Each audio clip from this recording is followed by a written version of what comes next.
let's go. Bonjour et bienvenue au Marché Bleu Podcast. Ici Caroline Auger. Marie-Ève Marchand. Oui! Fait qu'aujourd'hui, nous sommes encore dans les locaux de Nature Sereine sur la rue Lindsay à Drummondville. Oui. Avec une belle petite compagnie locale. On vous invite à venir prendre un café, il y a des petits trucs à manger aussi maintenant. Ben oui. Des petits sandwichs, petits muffins, croissants, etc. Joanie qui nous offre aussi chacun un café aujourd'hui. Oui, oui, on est très contente. Fait que merci encore une fois à Nature Sereine de commanditer cet épisode. Yes. Puis aujourd'hui, on reçoit une artiste et aussi professeure, sûrement d'autres chapeaux que je connais pas d'ailleurs, Geneviève Lebel, qui a été ma professeure au cégep en art visuel en fait. Donc, d'où le fait qu'on se connaisse. Donc, bonjour Geneviève. Bonjour.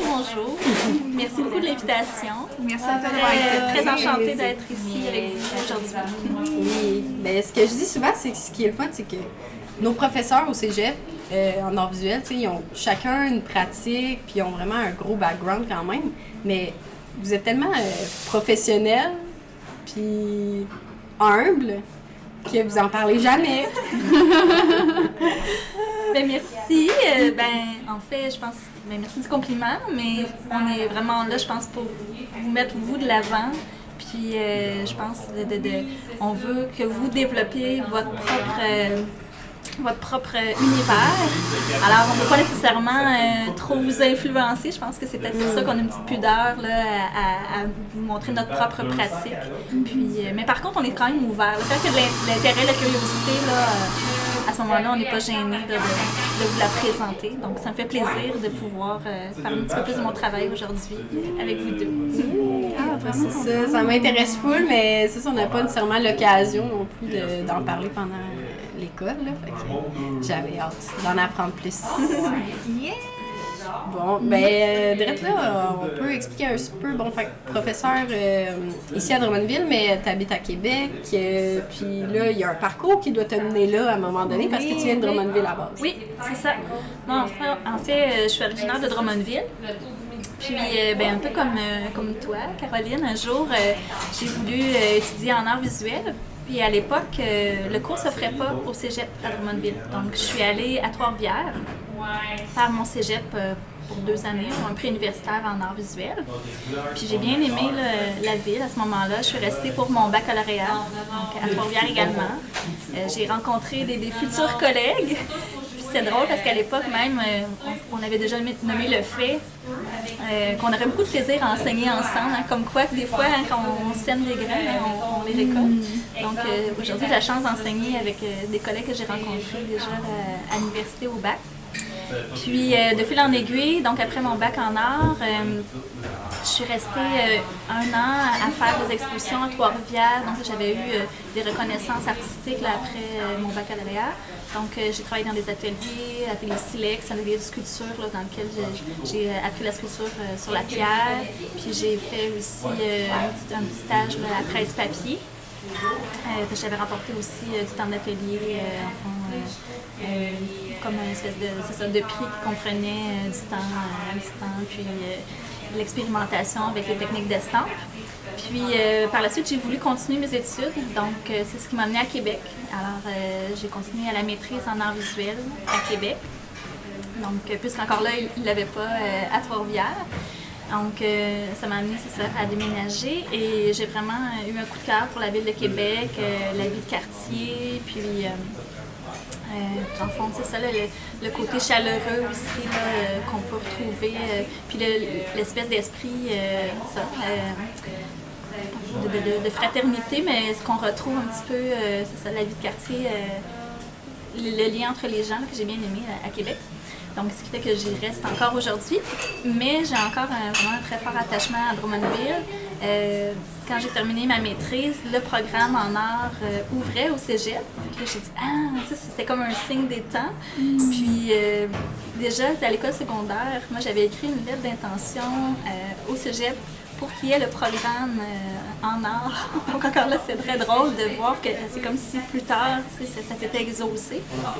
Et donc, c'est ça, quand j'ai terminé la maîtrise, donc j'ai postulé, puis c'est comme si tout concordait. Puis là, j'ai commencé à enseigner en art en même temps que j'ai terminé mes études à la maîtrise en art visuel à Québec. C'est comme si tout était comme tracé, là, un petit peu. Donc, ouais, c'est ça. C'est aligné. Ouais. Fait que tu as bâti le programme en partie. Oui, bien en fait, j'étais pas dans les premières arrivées. Il y avait, ça allait débuter avant moi. J'ai commencé vraiment progressivement.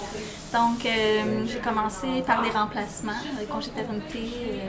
Puis après ça, là, j'ai fait d'autres remplacements. Puis en fond, j'ai eu une permanence très, très rapidement, ce qui est assez rare là, dans le domaine. Là. Après 3 ans, en fond, j'ai eu un poste permanent. Donc, j'ai été très, très gâtée là, de pouvoir comme être quand même rentrer au bon moment. Là, ça s'est fait assez rapidement. Oui, c'est ça.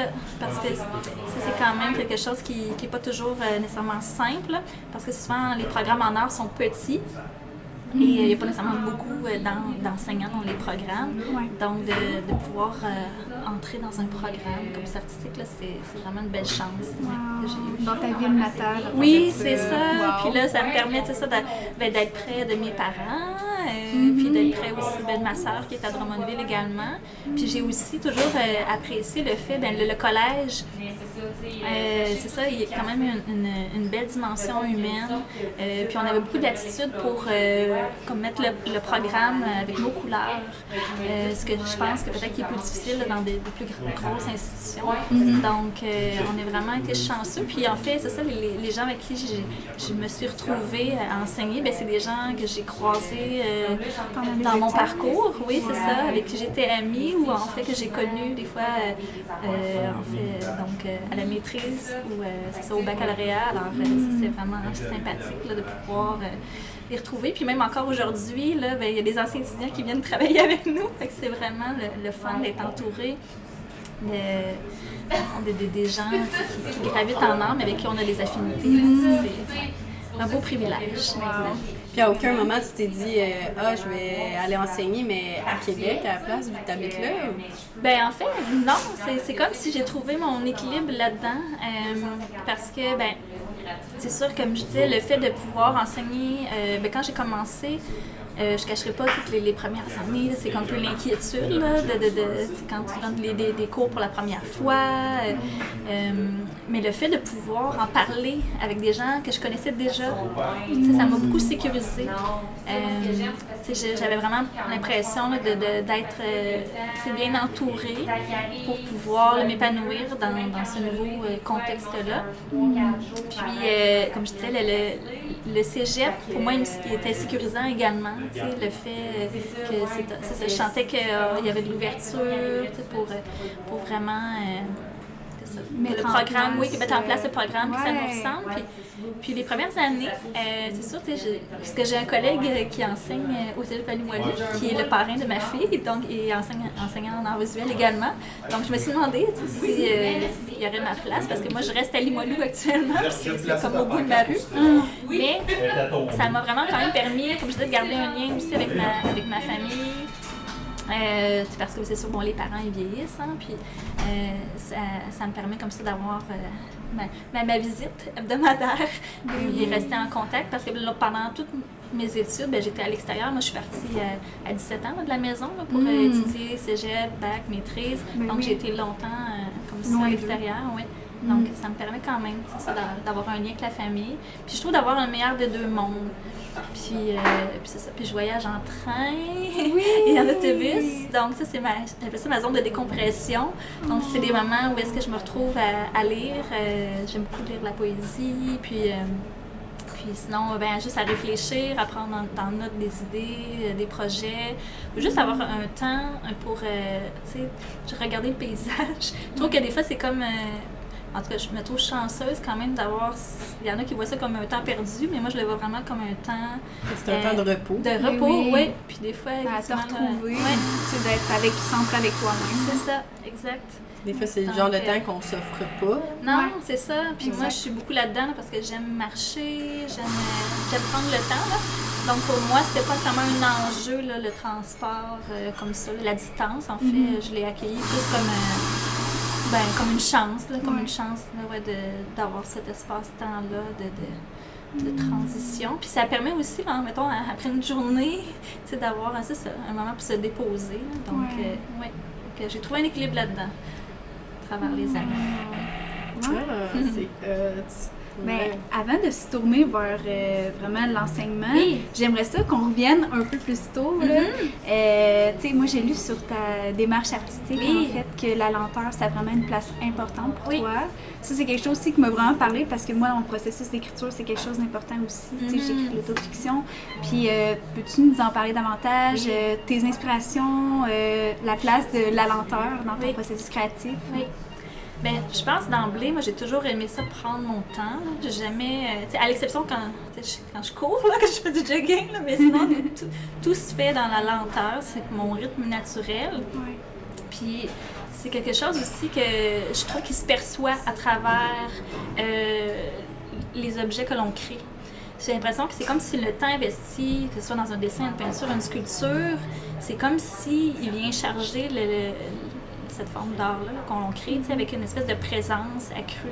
J'ai l'impression que quand je touche un objet, mais même un objet qui a du vécu, qui vient du passé, parce que ça aussi j'aime en intégrer parfois dans mon travail, j'ai l'impression que ce temps-là, c'est ça qu'on retrouve dans les objets, ben, leur accorde une valeur supplémentaire. J'ai l'impression que le fait de mettre beaucoup de temps sur quelque chose, ben, pour moi, c'est comme d'être généreuse, puis j'ai l'impression que cette générosité-là, après ça, elle se ressent aussi quand les gens regardent une œuvre. Puis c'est aussi, parce que naturellement, c'est ça, j'aime prendre mon temps, j'aime faire des choses qui sont lentes, puis il y a comme un aspect peut-être un petit parallèle avec tout ce qui est la méditation. J'ai longtemps fait de la sculpture sur bois, puis dans le geste répété, de la goutte là, qui enlève du bois, je trouve vraiment que dans le geste répété, c'est ça, il y a comme une espèce de processus méditatif là, qui s'installe. Il faut être concentré, il faut être tout là quand même, parce que faut pas se blesser, puis non, faut pas passer tout droit, oups, pas arracher une oreille. Mais c'est ça, je trouvais quand même que les procédés, en fait, c'est ça, qui sont construits de gestes répétés, que ce soit avec le bois, travailler avec le papier, la céramique, je suis vraiment dans les matières souvent naturelles. Je travaille avec la laine, avec la cire, puis le corps aussi, avec la lenteur, est souvent au centre de mon travail. Puis encore là, c'est parce que j'aime qu'on puisse se projeter dans les pièces que je réalise. Puis le corps, c'est comme notre dénominateur commun, c'est qu'on a toute l'expérience de notre propre corps. Donc pour moi, c'est comme si le fait de le voir dans une pièce, ça vient vraiment une zone dans laquelle on peut se projeter puis éprouver ce qui est comme représenté. Donc pour moi, souvent, ça donnait comme un mode de compréhension de ce que je pouvais vivre ou ressentir à une certaine époque. Donc le fait de faire des œuvres avec des éléments figuratifs, ça reflétait, des questionnements, des états d'âme. Puis j'ai l'impression qu'ensuite, l'aspect intime et à la fois universel pouvait permettre à d'autres de pouvoir se projeter dans mes œuvres puis peut-être de résoudre, je sais pas, peut-être des petits enjeux ou vivre un petit peu l'œuvre par eux-mêmes. Puis c'est ça, dans la pratique, la lenteur, ça a toujours été là, mais il y a eu une fluctuation, je dirais, dans la dimension des pièces. J'ai été longtemps dans des très, très grosses pièces, comme des sculptures sur bois taille réelle, des installations de très, très grand format. Puis je pense qu'au travers de ça, les premières années, j'avais un besoin de m'affirmer, aussi de montrer ce dont j'étais capable. Parce que de nature, je suis plus discrète, peut-être moins maintenant, mais dans le passé, je l'étais davantage. Puis j'avais quand même besoin de faire des grandes pièces. Et puis ça, au fil des ans, ça s'est transformé. Là, j'aime bien le rapport à des plus petits objets parce que parfois, il y a moins de contraintes techniques. On arrive à un résultat comme un aspect satisfaisant, qui arrive quand même un peu plus rapidement dans le processus, mais c'est comme une autre façon de faire. Je dirais, mettons, comme dans la sculpture sur bois, il y a tout l'aspect comme je disais, technique, qui était important. Puis, je trouve que dans les objets plus petits, il y a peut-être plus de liberté, donc d'association d'éléments hétéroclites. Il y a comme l'idée de la rencontre, puis un petit peu aussi de la poésie qui émerge d'éléments, des fois opposés, qui s'assemblent. Puis, donc, c'est comme si dans les plus petits objets, il y avait plus un effet de surprise ou de satisfaction qui est c'est gratifiant là, d'atteindre. Puis, tandis que dans un procédé comme je disais, une sculpture sur bois ou des œuvres très, très grand format, bien là, c'est plus long d'avoir l'espèce de finalité. Là. Quoique, comme je disais, tout le procédé, la lenteur, il y a quand même une espèce de calme qui s'installe, puis de routine, mais qui est bienfaisante aussi là, à travers cette constance-là, qui finit par créer un résultat aussi. Moi, je trouve que l'idée d'une œuvre petite, c'est l'idée de quelque chose de précieux aussi. Oui, c'est vrai. C'est que, on dirait, avant de faire la transition, je dirais, entre des grands formats puis des plus petits, je me disais toujours, est-ce que... Là, je me demandais, tu sais, si le regard extérieur allait faire en sorte que, je sais pas, les spectateurs allaient trouver que c'est plus petit, justement, que c'était comme peut-être moins intéressant, parce qu'on ne se le cachera pas que dans... impressionnant. Oui, c'est impressionnant, ça. Parce que dans la grande pièce, il y a la prouesse technique, justement, on le sent, là, comme je disais, le rapport au temps.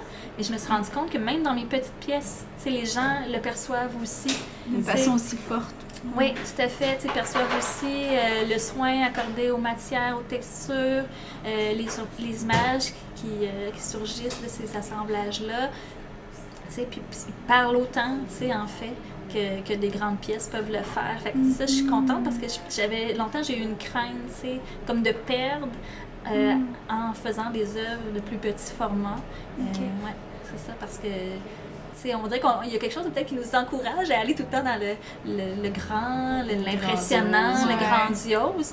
Puis on se rend compte que c'est quelque chose de petit, de doux, peut être aussi tout aussi intéressant. Moi, je trouve qu'il y a un rapport plus d'intimité pour le petit objet. Puis, je sais pas, moi, je trouve que c'est plus détaillé encore qu'un gros. Parce que des fois, un gros objet, tu perds de détails parce que, tu sais, comme...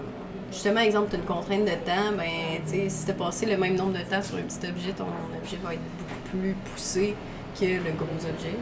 Oui, c'est vrai. Non, maintenant, moi, je suis bien en paix avec le petit objet, puis je pense que je vais rester quand même dans ce format-là pour la suite. Mais en même temps, ça n'empêche pas que, les petits objets, on peut en faire plusieurs, puis, en créer des environnements c'est ça qui peut devenir aussi quand même... c'est d'un format qui peut comme devenir enveloppant, puis l'aspect, comme je disais, impressionnant que je recherchais peut-être là, dans la prouesse technique du grand format comme en sculpture sur bois, je pense je l'atteins d'une certaine façon par la multiplicité là, des petits objets, par l'installation, par la mise en espace des pièces. C'est quoi que je parle beaucoup du fait que ce soit impressionnant, c'est pas un objectif, mais je pense que c'est ça, c'est peut-être dans mon côté, j'aime que ce soit généreux puis qu'on sente le temps investi. Donc, inévitablement, je vais être portée à faire des choses qui prennent du temps. Puis, je pense comme jeune artiste, je pense que l'idée de faire de quoi de grandiose, c'est comme pour se démarquer. Là. Oui, je suis convaincue que les premières années, c'était vraiment un peu dans cette lignée-là.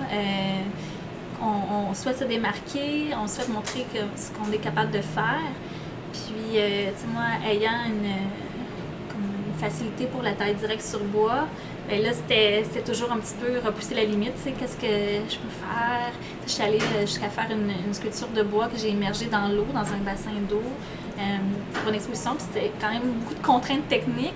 Puis, je suis satisfaite à la fin du résultat, mais je ne cacherai pas là, que... Il y avait comme un stress d'engendrer là, à cause du volume d'eau qui était présent en galerie, à savoir si tout allait être bien étanche. Et puis, il y a comme certaines expositions qui, techniquement, là, tous les détails ont ajouté un stress qui maintenant, je sens que j'ai réussi à m'en départir, puis que je suis en plus dans le plaisir, à travers les plus petits objets. Alors moi, ce que je veux dire, que ça me fait penser à ta pratique... Ben, tu sais, moi, j'aime l'idée de la maison beaucoup dans mon travail. Puis tes objets, ça me rappelle à ça quelque chose de réconfortant, tout ça, parce que je pense qu'il y a beaucoup de foyers québécois qui, tu sais, dans le temps, les gens, ils accumulaient des petits bibelots, puis plein de petits objets précieux. Puis c'est l'accumulation de tous ces objets-là qui créait l'environnement, mettons. C'est vrai. Fait que moi, tes petits objets, ça me rappelle comme ça. Ah, je trouve ça intéressant, vraiment, parce que longtemps, je disais aussi ce qui m'intéressait dans mon travail, c'est l'idée du contenant et du contenu. Puis le corps, moi, je le voyais vraiment comme un contenant dans lequel on peut projeter, comme je disais, c'est des émotions, puis sans nécessairement avoir toujours à les nommer de manière concrète. C'est comme si le corps, ça devenait comme un vecteur dans lequel on peut se projeter. Puis en même temps, ben, je pense à la salle d'exposition, l'installation en soi. Moi, j'ai toujours aimé, chez moi, là, placer les objets, faire un petit peu comme de la mise en espace, de l'installation. J'ai toujours placé, mis en valeur les objets. Donc, j'ai travaillé, mettons, dans des boutiques, là. Puis, c'est ce que je préférais, faire des vitrines, vraiment comme donner de la valeur. Puis, des fois, en les associant entre eux, c'est comme si ça se transforme leur sens. Puis, même plus jeune, je faisais ça chez des amis, là, dans la maison. Fait que j'ai toujours regardé, donné beaucoup d'attention aux objets, mais j'ai toujours aimé ça aussi, les associer entre eux pour faire émerger, des fois, de nouvelles significations. Donc, c'est comme si le fait, comme tu parles de maison, bien, je pense que oui, là, il y a vraiment, en termes de comme l'aspect contenant, la maison comme le corps qui est une maison, mais aussi, comme je disais, tous les objets qu'on remplit notre maison, mais qui aussi dans lequel ils ont une partie de notre identité, ces objets-là, on les a choisis pour une raison, ils ont une histoire, un vécu. C'est comme tout un bagage aussi qu'on a avec nous. Là. C'est des objets qui parlent, ouais. Oui, c'est ça. Oui. Ah, fait que tu dirais que ta démarche artistique, je sais qu'il y a beaucoup d'objets aussi. Tu m'as déjà parlé que ton père collectionnait beaucoup les objets. Là. Oui, ouais. C'est ça, on est des ramasseurs. Donc, ben oui, moi, je me promène dans la rue puis je vois des matières intéressantes. Là, c'est pas rare que je vais les ramasser. On dirait que j'aime transformer, donner une deuxième vie aux objets. Je pense qu'aussi, à une certaine époque, mon père, il s'est élevé dans l'idée que, on jette rien, là, puis on peut tout réparer. Fait que mon père, il a vraiment cet esprit-là, là, on répare, on transforme. Donc, je pense que ça, j'en ai hérité. Puis j'aime justement l'idée, du détournement de l'objet, qu'un objet dans la vie quotidienne, on le remarque plus parce qu'on l'utilise pour une fonction XY. Mais ensuite, quand on le prend pour le transformer en œuvre d'art, là, c'est comme si on réaccorde de l'importance à sa texture, à sa matière, parce que là, ça nous permet de le voir différemment, parce qu'il est sorti de son contexte, puis parce que là, on l'associe avec d'autres choses, on lui fait dire une autre histoire. Donc, j'aime vraiment cette idée-là de collectionner des objets qui, pour moi, qui sont imprégnés d'un vécu ou d'une histoire ou d'une signification, puis de leur comme redonner vie. C'est quelque chose que j'aime. Puis je pense que les gens aussi aiment, quand ils vont voir les expositions, ils sont en terrain connu, ils font « Ah, il y a ça, puis ils vont vraiment reconnaître des éléments qu'ils connaissent du quotidien. Puis je pense que ça peut être comme sécurisant aussi, parce que des fois, en art actuel, on a l'impression qu'il y a peut-être un aspect hermétique et plus difficile d'accès. Mais là, comme on retrouve des éléments qui sont familiers, je pense que ça aide les gens. Ça fait une porte d'entrée. Oui, exactement. Oui, OK, fait que tu tripes sur Marcel Duchamp, toi aussi, là. Oui, c'est drôle parce que pourtant, au départ, je pense que c'est quelque chose qui m'avait vraiment confrontée là, pendant mes études, là, découvrir la pratique de Marcel Duchamp. Mais maintenant, oui. En fait, je prends les objets, mais faut dire que moi, j'ai tendance à vraiment les retravailler. Donc, ce que Marcel Duchamp ne se faisait pas nécessairement avec les ready-made. Mais maintenant, je me permets plus de prendre des objets puis avoir parfois des interventions plus minimales. Ce qu'avant, je me permettais pas parce que je me disais, non, il faut vraiment qu'il y ait, comme je disais, du temps, du travail. Mais là, les dernières années, là, j'ai réussi à intégrer certains objets là, qui étaient déjà fabriqués avec des interventions plus simples. Puis je pense encore une fois, parce que l'association est réfléchie, parce que c'est chargé justement de sens, de symbolique, que ça fonctionne quand même. Encore là, on sent la démarche poétique, puis ça l'a pas juste comme, un petit peu, peut-être des fois plus facile, parce qu'on a tendance à croire là, quand on voit des objets détournés. Oui. Oui, mais il y a quand même l'idée du contenu, du contenant, de la galerie d'art, qu'est-ce que ça l'amène comme nouvelle vision de l'objet. C'est vrai. Oui, puis c'est ça. Puis le contenu contenant, c'est peut-être parce que, tu sais, encore là, les boîtes, c'est quelque chose que j'aime. Tu sais, moi, j'aime tout le temps avoir des boîtes parce que, c'est ça. Juste l'objet en soi, je trouve ça beau, une boîte. Mais j'aime ce que ça peut, comme, receler. Tu sais, tout ce qui est caché, donc, qui peut évoquer le secret, l'intimité. Enfin, tout ce qui est contenant, comme les boîtes, les tiroirs, les coffres. Des écrins à bijoux. J'ai déjà fait une exposition avec des écrins parce que là, encore là, ça renferme donc, souvent des bagues ou des éléments précieux. Fait que j'avais fait des œuvres miniatures à l'intérieur d'écrins. Parce que c'est comme si ça leur confère déjà un aura de préciosité. Souvent, je trouve que la boîte, là, c'est comme si elle permet déjà de créer une espèce d'attente, de mystère. Là. On pense quand on reçoit une boîte à notre fête. Là. C'est ça. Fait que, la boîte, là, c'est ça. Le contenant revient beaucoup dans mon travail. Ouais. Puis, c'est ça. Puis des fois, comme je disais, le contenant, c'est le corps. Mais en général, c'est ça. Il peut prendre différentes formes. Ça peut être la maison qui devient un contenant. Ça peut être un écrin. Ça peut être le corps. Puis, voilà. Il y a toujours quelque chose qui est à l'intérieur, à découvrir. C'est fun. Mais j'aimerais ça qu'on n'a pas tant fait ça. J'aimerais ça que tu nous parles d'une exposition en particulier que j'aurais vraiment voulu visiter. C'est par rapport au monastère à Québec. Oui. Peux-tu nous expliquer un peu cette exposition-là? Oui. Donc, l'exposition Monastère des Augustines, en fait, c'était un appel de projet aux artistes de la Ville de Québec pour mettre en valeur le patrimoine des Augustines. Et les Augustines, en fait, elles sont responsables des premiers soins qui ont été attribués là, aux gens, donc les premiers arrivants là, dans la ville de Québec. C'est trois femmes de France qui sont venues et puis qui ont mis sur pied l'Hôtel-Dieu. Donc à Québec, c'est vraiment celle qui c'est comme des pionnières. Puis c'est ça, alors elles ont prodigué des soins de santé autant aux gens des Premières Nations, lors des guerres, là, c'était comme si c'était vraiment à tout le monde, aux gens de la population, fait que, il y avait vraiment un large mandat, puis elles étaient là vraiment pour prendre soin.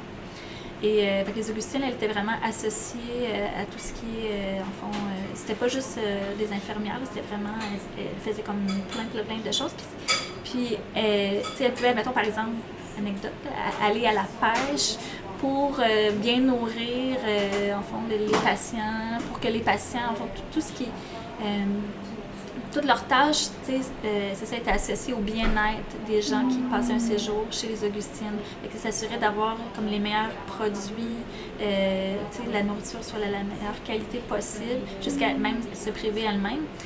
Donc, c'est une communauté qui était comme un peu, je dirais, avant-gardiste dans le sens où elle recyclait beaucoup de choses, elle faisait beaucoup de choses à la main. En fait, tous les vêtements étaient faits à la main. Elle faisait, ça, toute la nourriture, elle allait pêcher. C'était des femmes hyper autonomes, c'est vraiment une communauté essentiellement de femmes.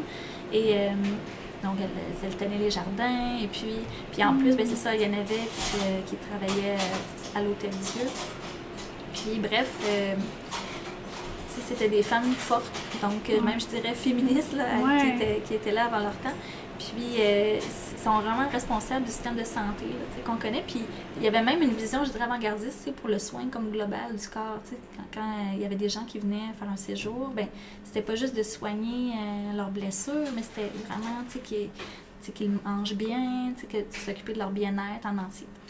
Bref, ça me parlait, parce que j'avais fait des recherches un petit peu là-dessus. Puis, donc le but de l'exposition, c'est de mettre en valeur des objets du patrimoine des Augustines. Différents objets, ayant appartenu aux différentes sphères de leur vie.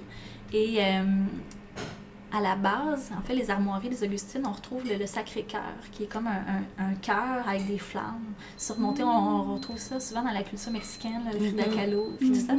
Donc, avec l'espèce de cœur, avec la flamme, ben c'est le cœur, ça peut être à la fois souvent le cœur, qui est le cœur de Jésus, c'est qu'on retrouve avec les stigmates. Là, des fois, on voit le cœur avec la blessure là, qui saigne. Puis souvent, il y a comme un effet de rayonnement à l'arrière aussi. Fait que je trouvais ça vraiment un symbole intéressant parce que je trouvais qu'il y avait à la fois la douleur qui est représentée, mais en même temps la force puis une beauté, tu sais, que malgré, dans le fond, la blessure, ce cœur-là continue d'irradier. Donc, moi, ça a été comme un peu la base de mon idée de l'exposition, travailler autour du cœur. Puis c'était aussi une des suggestions dans l'appel de dossier. Alors, ça a comme été ça ma porte d'entrée pour travailler avec le patrimoine des Augustines. Donc, je me suis dit, je vais faire comme un ciel constellé de cœurs. Parce que à cause de l'effet, comme je disais, de rayonnement, je me dis, ça va devenir comme des étoiles dans un ciel. Et ça, c'était mon idée. Puis là, je me suis dit, je vais prendre plein d'éléments de la vie quotidienne des Augustines, puis je vais faire les rayonnements avec des éléments associés au quotidien. Donc là, on pouvait retrouver, par exemple, des éléments associés à la chirurgie. Donc, tu sais, qui sont plus froids. On pense à des petits outils là, métalliques, mais qui, mis en rayonnement, là, donc, évoquaient cette sphère-là de leur vie. Puis là, il y avait toujours le Sacré-Cœur au centre. Donc, il y a certains Sacré-Cœurs qui venaient vraiment de leur collection, parce qu'elles en ont plusieurs. Puis, il y en a d'autres que j'ai fabriqués. Il y avait, par exemple, un Sacré-Cœur entouré de cuillères, qui évoquait, comme je disais, tout le rapport à la nourriture, donc qu'elle fabriquait pour la communauté. Puis, il y avait un autre cœur qui c'était avec des clés, parce que c'était des sœurs qui étaient cloîtrées, donc elles restaient vraiment dans ce domaine-là pour toute leur vie. Alors, dans l'exposition, c'est ça, c'était vraiment parsemé de cœurs. Puis il y en avait par exemple avec un cœur en laine, avec des aiguilles à tricoter qui faisaient un rayonnement. Il y avait un cœur avec plein d'éléments, des fois, comme je disais, plus nobles, puis d'autres qui étaient plus associés à la vie quotidienne. Donc, c'est comme si chaque cœur permettait de raconter une histoire. Puis, comment j'ai conçu l'exposition, je suis allée un peu en 2 temps. J'ai fait comme 2 salles. La première salle évoquait un petit peu le jour et la deuxième salle, la nuit. Puis, quand on rentrait dans la première salle, donc il y avait une chaise versante qui évoquait un peu le fait de se poser, de prendre le temps de se déposer. Puis en même temps, dans le rythme de la chaise versante, je trouve qu'il y a comme l'idée un peu d'un cœur qui bat, ou en fait, quand on se retrouve, qu'on se recueille, se bercer soi-même, c'est comme se réconforter. Puis c'est un clin d'œil aussi parce qu'elles ont souvent recueilli des enfants qui leur étaient laissés, abandonnés comme ça, pour qu'elles s'en prennent la garde. Puis fait que la chaise versante était surmontée d'un petit toit qui évoquait la maison, qui faisait un clin d'œil aussi à l'architecture du bâtiment, avec les fenêtres qui étaient surplombées de petits toits comme ça. Et ça, c'était vraiment une pièce centrale. Puis il y avait un cœur déposé dans un nid qui était sur la chaise. Donc il y avait vraiment cette idée-là de se déposer dans comme quelque chose un environnement réconfortant. Puis tout autour de la chaise, il y avait comme une espèce de champ de fleurs qui était sous cloche de verre. Puis ça, c'est des fleurs, en fait, qui faisaient écho au fait que les Augustines, longtemps, ont fabriqué des fleurs. Parce qu'on sait, au Québec, l'hiver, les fleurs, ça pousse pas vraiment bien. Donc, elles fabriquaient des fleurs pour pouvoir mettre au chevet des patients. Donc, puis pour aussi, en fond, faire les cérémonies funéraires, parce que des fois, il y a des patients qui décédaient sans famille. Donc, ils ont vraiment développé une expertise à faire des fausses fleurs. Wow. C'était vraiment impressionnant, là, tous les outils qu'elles ont développés pour le faire. Puis, je trouvais vraiment qu'il y avait quelque chose de magnifique là, dans cette idée-là, que même après leur journée là, éreintante, ils gardaient du temps pour fabriquer des fleurs comme ça, puis des fleurs qui perdurent. Il y a comme l'idée, j'aimais bien l'idée qu'encore aujourd'hui, ces fleurs-là, on peut les voir là, dans leur collection. Donc, c'est pour ça que j'avais exposé des œuvres, des fleurs sous cloche de verre. Fait que là, on avait vraiment les fleurs qu'elles ont fait à une certaine époque. Puis moi, en parallèle, j'ai fait l'exercice de faire aussi des fleurs. Donc, j'ai fait avec la dentelle. avec du papier, avec différentes papeteries issues de leurs archives. Donc, des fois, c'était des partitions de musique, parce qu'elle aussi, elle chantait, les Augustines, donc elle chante encore. En fond, on peut même avoir accès là, quand on est à l'Hôtel Dieu, puis au monastère, on peut aller les entendre chanter. Il en reste encore 8 Augustines à ce jour. Donc, oui, alors c'est ça. Fait que dans les fleurs, on retrouvait comme plein d'éléments, des recettes qui étaient écrites à la main, qu'on retrouve encore aujourd'hui. Donc, partout dans l'exposition, comme ça, il y avait des archives là, qu'on pouvait voir qui étaient mises en parallèle avec des œuvres que j'ai réalisées. Et c'est vraiment une rencontre comme l'art contemporain avec le patrimoine. Wow. Puis ça a vraiment été chouette. Il y a vraiment une belle ouverture, tu sais, autant en fait du monastère des sœurs là, qui sont venues voir l'exposition. Oh, ça doit être un grand moment, qui ont vraiment été touchées, puis qui justement qui avaient des histoires qui émergeaient de chaque œuvre, donc parce que ça leur rappelait des souvenirs. Ça a vraiment été un super beau projet. Puis à travers ça, c'est ça, j'ai travaillé l'idée des tiroirs, encore là, qui évoquait comme toute l'intimité. Puis j'ai eu un petit peu de sculpture faite en lien avec comme un peu des lampes, comme des lampes de chevet, tout en fond une association à la lumière. Et puis, donc la deuxième pièce, ça devenait comme une espèce d'entrée vers une nuit étoilée. Donc on passait à travers une arche qui était formée d'un lit qui était à la verticale. Puis ça faisait un petit peu aussi référence le fait que maintenant on peut être hébergé chez les Augustines. On peut aller passer des séjours de détente là-bas. Donc le lit, ça évoque comme un espace de transition, de repos. Puis un passage aussi vers la nuit. Puis quand on rentre, quand on fait passer à l'intérieur, puis ça ouvrait vers le ciel étoilé, bien c'est comme aussi, avec tous ces cœurs-là, c'est comme si d'aller rechercher des forces. C'est comme je disais, le feu sacré, là, pour moi le cœur, c'est ça, sur les armoiries, c'est un peu ça. Le Sacré-Cœur, c'est une espèce de cœur, l'espèce de passion, aller rechercher des forces pour pouvoir continuer. Fait que je trouvais que dans l'espèce d'exposition, il y avait l'idée d'un passage, puis d'un ressourcement, qu'on retrouve dans leur lieu là-bas maintenant au monastère, puis que je voulais faire vivre aussi aux spectateurs. Ça me fait beaucoup, hein? J'en ai des choses à dire. Wow, mais j'adore! C'est tellement intéressant. J'adore parce que je trouve qu'on ne va jamais assez en profondeur sur les démarches des gens. C'est vraiment intéressant. Ben, toi qui aussi t'as fait diverses expositions, tout ça, fait que tu as beaucoup d'expérience. C'est intéressant de voir comment toi tu perçois ça.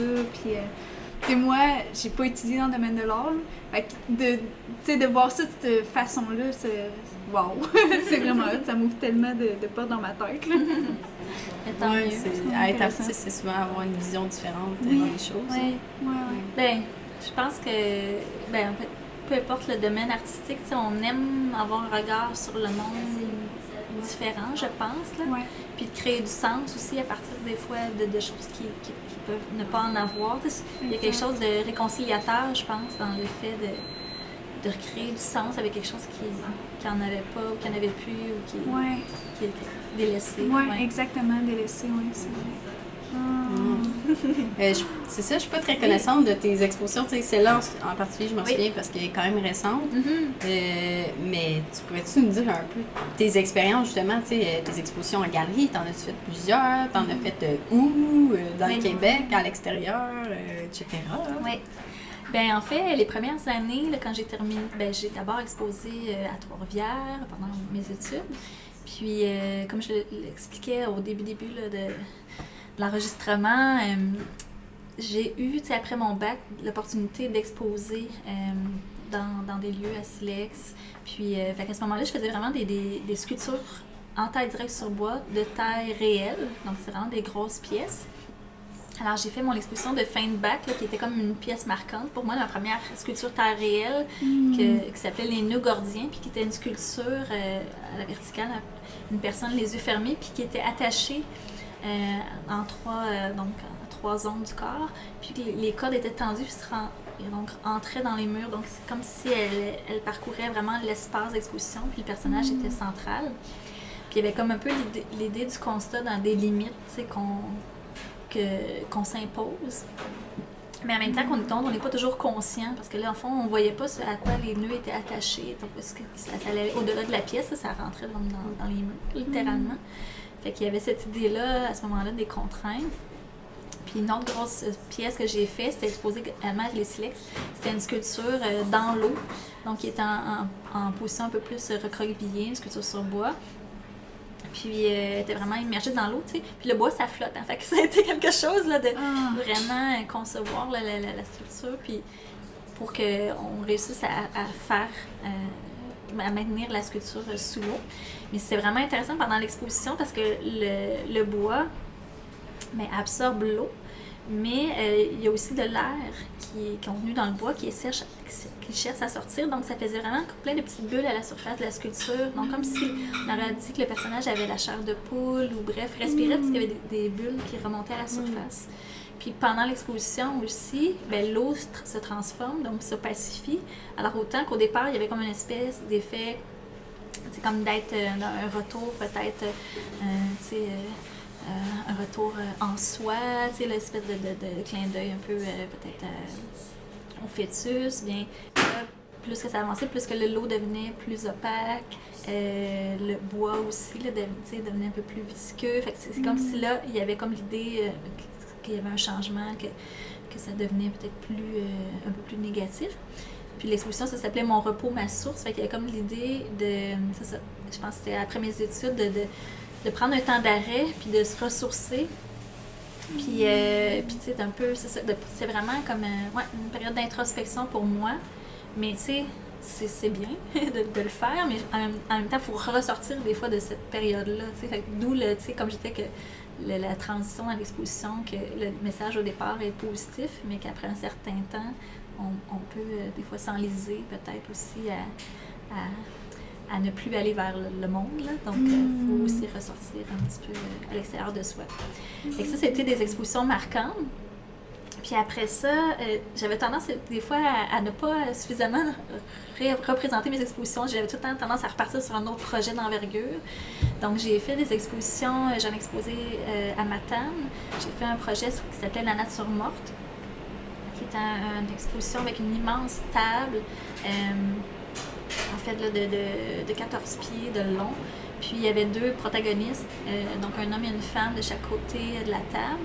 Puis, la nature morte, c'était un peu sur une réflexion sur la relation comme de couple.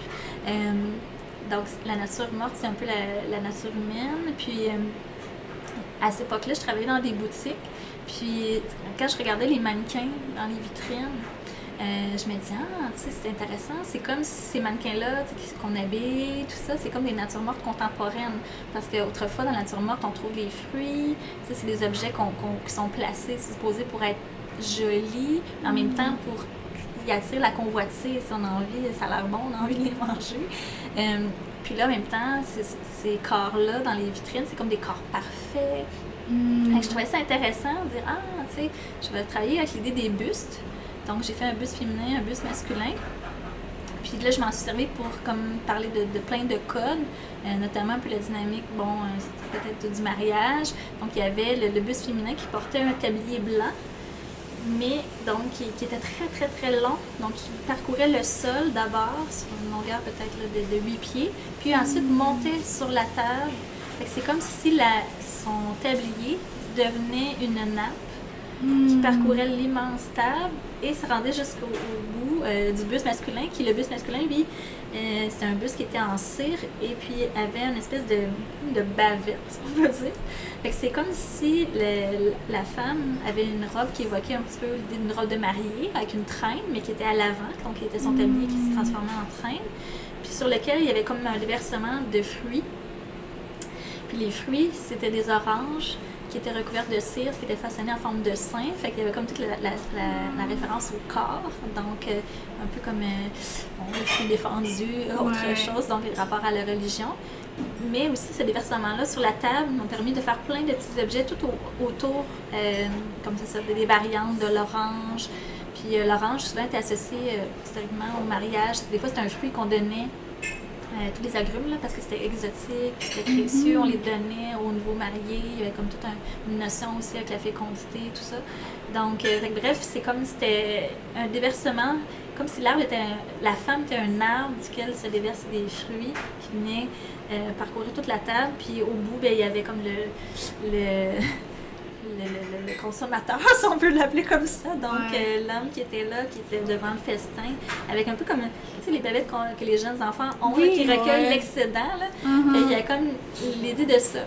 Puis moi, il y avait un peu une réflexion sur, tu sais, que le consommer, jeter, des fois, de nos relations. Tu sais, quand on est plus jeune, mais pas juste plus jeune, mais en général, des fois, on peut être des fois dans une dynamique de vouloir consommer les autres d'une certaine façon, puis de prendre ce qui nous convient, puis de rejeter d'autres parties. Fait qu'il y avait comme toute l'idée, justement, parce que c'était beaucoup des plures d'orange, donc évidées, là, qui étaient... Donc, c'était comme des restes, avec vraiment l'idée du restant dans cette exposition-là. Donc, comme si on assistait au reste d'un festin, de quelque chose qui avait été consommé. Il y avait l'évocation du corps, il y avait des références à la religion. Donc, c'est assez touffu, là, rempli de symboles, tout ça. Puis, même, j'avais fait une chaise haute qui était très, très, très haute. C'était pas juste une chaise haute là, traditionnelle. En fait, elle était comme 3 fois plus haute qu'une chaise normale. C'est comme si elle s'élevait vers les étoiles. Puis j'avais fait un ciel étoilé avec des plures d'orange, des clémentines là, que j'ouvrais, puis des oranges, puis que j'avais épinglé en forme d'étoile derrière la chaise haute. Fait que là, c'était comme aussi, encore là, toute l'idée des sacrifices qu'on fait pour les autres, en l'occurrence, pour l'évocation d'un enfant. Donc, puis l'espèce cet enfant-là qui est élevé jusqu'aux étoiles, un peu. Puis, à la base, il y avait d'autres pleurs. Fait que il y avait comme tout l'orage qui est revenu. Ça a été une exposition importante. Wow. Puis, je l'ai présentée à différents endroits. Puis, c'est ça, à Matane, je l'ai présentée à Victoriaville aussi. J'en ai présenté des variantes. Il y a aussi, j'avais fait une série de corps en papier là, lorsque j'étais à la maîtrise. J'en ai fait comme, je pense, 47 là, le maximum, des corps qui étaient un peu comme des cocons. Ça aussi, je dirais que ça a été marquant parce que ça a été une façon de transition entre la sculpture sur bois puis de passer à des œuvres en papier. Ça a été pour moi d'accepter l'imperfection parce que dans la sculpture sur bois, il y a comme vraiment la notion de contrôle. Il ne faut pas passer tout droit, il faut vraiment être vigilant. Mais en même temps, c'est quand même, on impose notre volonté à une matière. Tandis que là, en travaillant le papier, c'était d'accueillir, OK, ça sera pas parfait. Le papier est mou, le papier se froisse. C'était comme toute une démarche d'acceptation de l'imperfection, puis qui était en lien avec le corps. Puis le corps, comme ça devenait des cocons, là, c'est aussi l'évocation de la transformation, d'accepter que le corps se transforme. Puis en même temps, de voir ça comme quelque chose de beau. Il y avait l'acceptation aussi, je pense, du vieillissement à travers ça. C'est que, dans le fond, ce qui nous marque, c'est les traces du temps, mais ça peut être accueilli aussi comme des qualités plutôt que des défauts.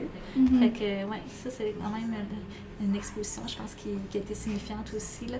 Puis que ça, j'ai présenté également à Québec, à Victoriaville, à Trois-Rivières, donc elle s'est promenée aussi, mais souvent, elle s'est toujours présentée différemment. Donc, des fois, ça a été accroché, suspendu, ça a été au sol. Puis, ça, j'en ai eu ça. Puis après ça, j'ai eu des expositions plus bidimensionnelles, donc en estampe, avec des collègues enseignantes à presse-papier. J'ai eu des expositions plus en dessin aussi. Fait que j'ai jamais promené dans différents médiums. Puis les dernières années, j'ai fait plus des perfectionnements, parce qu'à l'École des métiers d'art à Québec, là, ils offrent des perfectionnements sporadiques. Là. Donc, j'étais allée faire des cours en céramique, là, j'ai fait des cours de vitrail aussi près de chez moi. Fait que là, ça me permet de réintégrer d'autres techniques dans ma pratique, puis découvrir des nouvelles avenues. Ouais. Fait que ça aussi, là, j'ai de petites expositions. Puis là, j'ai en fait mon travail qui est représenté à la Galerie Lewis à Québec. Qui permet de présenter des plus petites pièces. Donc, c'est des pièces de céramique, des assemblages que j'ai, des sculptures là, que j'ai là-bas en exposition permanente là, dans leur collection. Ouais. C'est hot!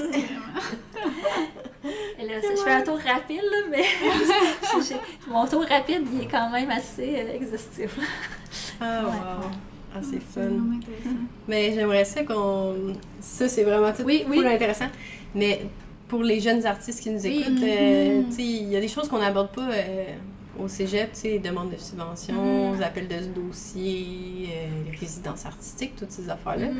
Il y a certaines expositions, dans le fond, tu dis là, exemple, les Augustines, ça c'est un appel de la ville qui voulait faire quelque chose, mais c'est différent de l'autre exposition. J'imagine que tu avais ton idée d'expo, exemple la table avec l'homme et la femme. Là, après ça, toi, tu approches la galerie avec cette idée-là, dans le fond. Oui. C'est ça. Mais expliquer tout ça. Comment ça fonctionne. C'est ça. Ben, le processus d'appel de dossier, en fait, souvent, ça va être les centres d'artistes ou en fait, comme le monastère, là, bon, eux, il y a une salle d'exposition qui vont... en fond, aller à la rencontre des artistes. Donc, ils vont diffuser, des fois, bon, ça peut être dans la ville, tu sais, comme dans les annonces de la ville. Ça peut être aussi, on retrouve beaucoup d'appels de dossiers sur le site de la RCAAQ.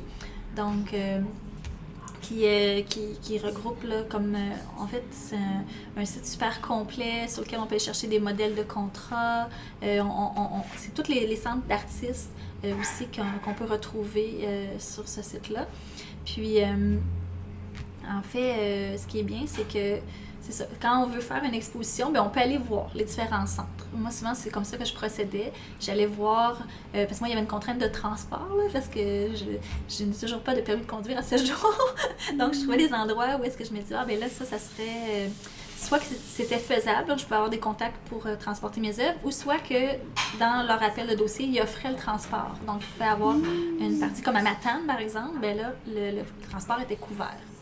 Fait que ça, c'était intéressant. Ou sinon, parfois, des fois, le cachet est présenté, puis là, tu calcules dans ton cachet, tu te dis, ah, OK, ça vaut la peine, je vais pouvoir louer un camion, etc. Donc, en général, j'ai tendance à cibler les endroits, c'est ça que je trouvais qui était quand même...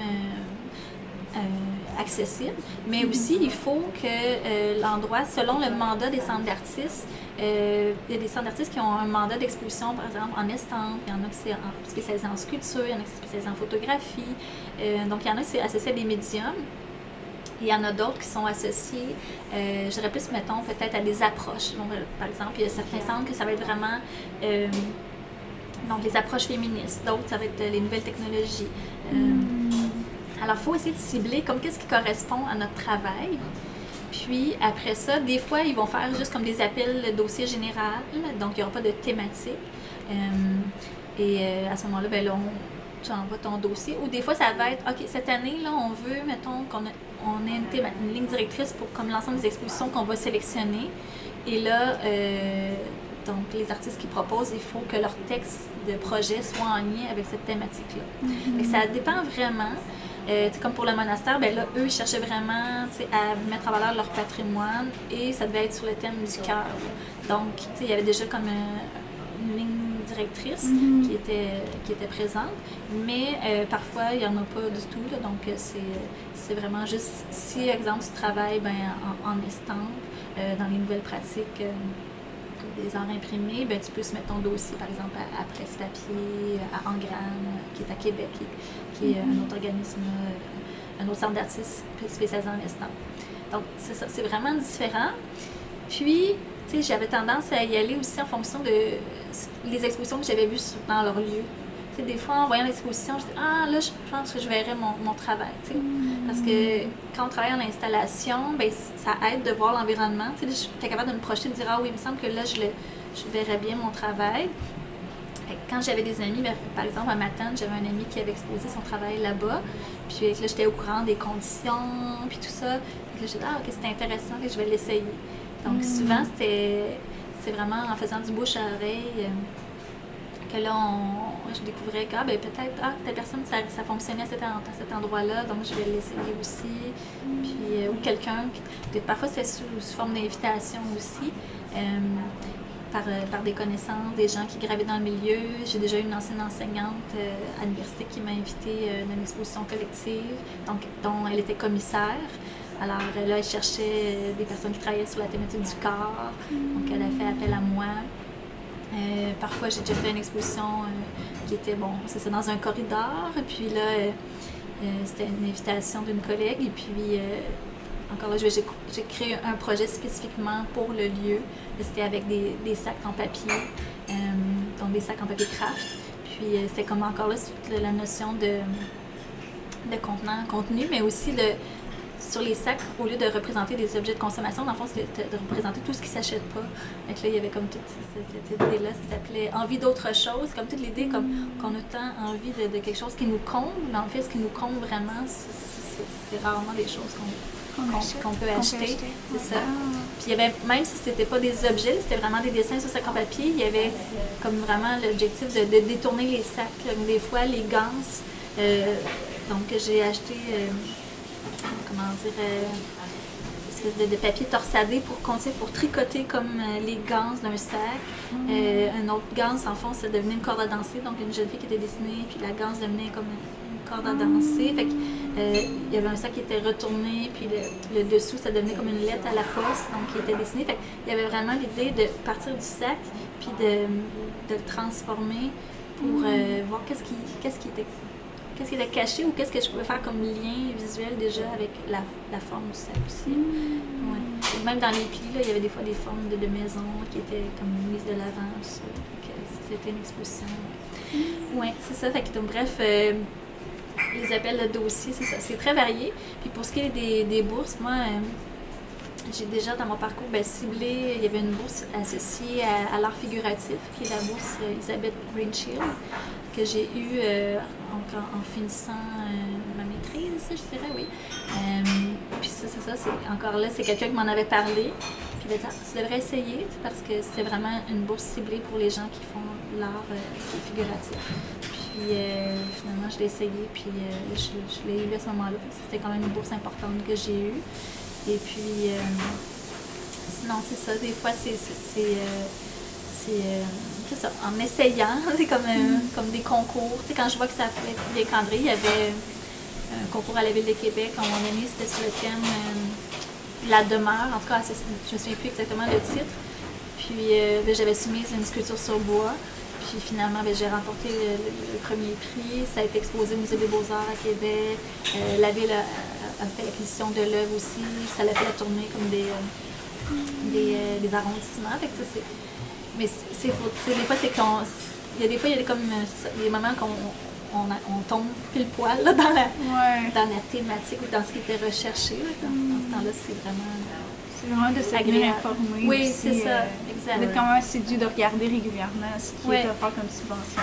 Oui. Puis des fois, ça fait boule de neige. Là. C'est sûr que quand, les moments là, où j'étais plus active, naturellement, il y a des propositions qui viennent. Puis, les gens parlent de toi. Je ne cacherai pas qu'à un moment donné, des fois, ça devient difficile parce que quand on envoie les appels de dossier, on ne sait pas qu'est-ce qui va fonctionner. Puis les premières années, mettons, quand j'enseignais à temps plein, là, j'avais comme des réponses de 3 centres. Ben là, en même temps, travailler, j'avais pas d'enfant à ce moment-là, mais ça a été un enjeu là, d'essayer de tout faire. Là, puis que tu sais pas, comme quand est-ce que ça va arriver. Là, il y avait des fois comme des conflits. Je me souviens, par exemple, comme à Rimouski, d'être monter, dormir dans l'autobus, arriver sur place, faire mon installation de l'exposition pendant 3 jours, revenir, enseigner, puis ça pouvait être exigeant. Parce que tu dis, je vais pas remplir juste une demande, parce qu'au cas où que je suis refusée, il faut que j'aille d'autres backups, mais là, si tu es accepté à toutes les demandes, c'est un beau problème aussi. Voilà, c'est ça. Au début, je dirais plus jeune, j'avais vraiment l'énergie là, pour faire tout ça. Maintenant, j'ai ralenti le rythme parce que d'abord, comme je disais, au début, mon rythme naturel est plus lent, mais aussi je veux que ça reste un plaisir. Je ne veux pas que ça devienne une source de stress, d'angoisse. À un moment donné, c'était rendu le cas. Là. C'était rendu... parce que là, il y a comme une espèce de pression externe qu'il faut être vu, il faut être mis de l'avant. Puis ça, j'ai fait la paix avec ça maintenant en me disant, je pense qu'au départ, plus jeune, on a besoin de reconnaissance, mais maintenant, on vient qu'on est confiant, on se connaît. Puis aussi, on a vu des gens autour de nous, des fois qui se sont brûlés, puis qui ont quitté ce domaine-là parce que c'est quand même des fois pas toujours évident. Ça peut être exigeant. Oui, c'est ça. Fait que là, il y a eu cette réflexion-là, OK, comment je peux continuer à faire cette passion-là, mais en restant équilibrée. Puis je dirais le projet du monastère, là, ça a été comme une grande réussite pour ça, parce que c'était dans le contexte de la pandémie, les boutiques étaient fermées, j'ai rentré avec les affaires du matériel que j'avais, mais je trouve aussi que j'ai réussi à le faire dans un rythme, en me respectant, puisque dans le passé, parfois, là, j'avais tendance, je trouvais, des fois, à moins, à moins être conséquente, des fois, dans mes choix. Ouais. Je pense qu'il y a peut-être, par rapport à ça, vouloir avoir un rythme plus lent, mais continuer de faire tes projets. Je pense qu'il y a l'idée de... Là, t'es plus à temps plein. Non, c'est ça, exact. Comme prof, je veux dire. Oui. Oui, c'est vraiment, c'est ça. En fait, j'ai vraiment, j'ai la chance, dans le fond, je dirais, de pouvoir ralentir. Mais aussi, j'ai fait des choix de vie, je pense qu'ils me permettent ça, notamment de ne pas avoir de voiture. Mais je pense que j'arriverais plus à soutenir le rythme que j'ai déjà soutenu.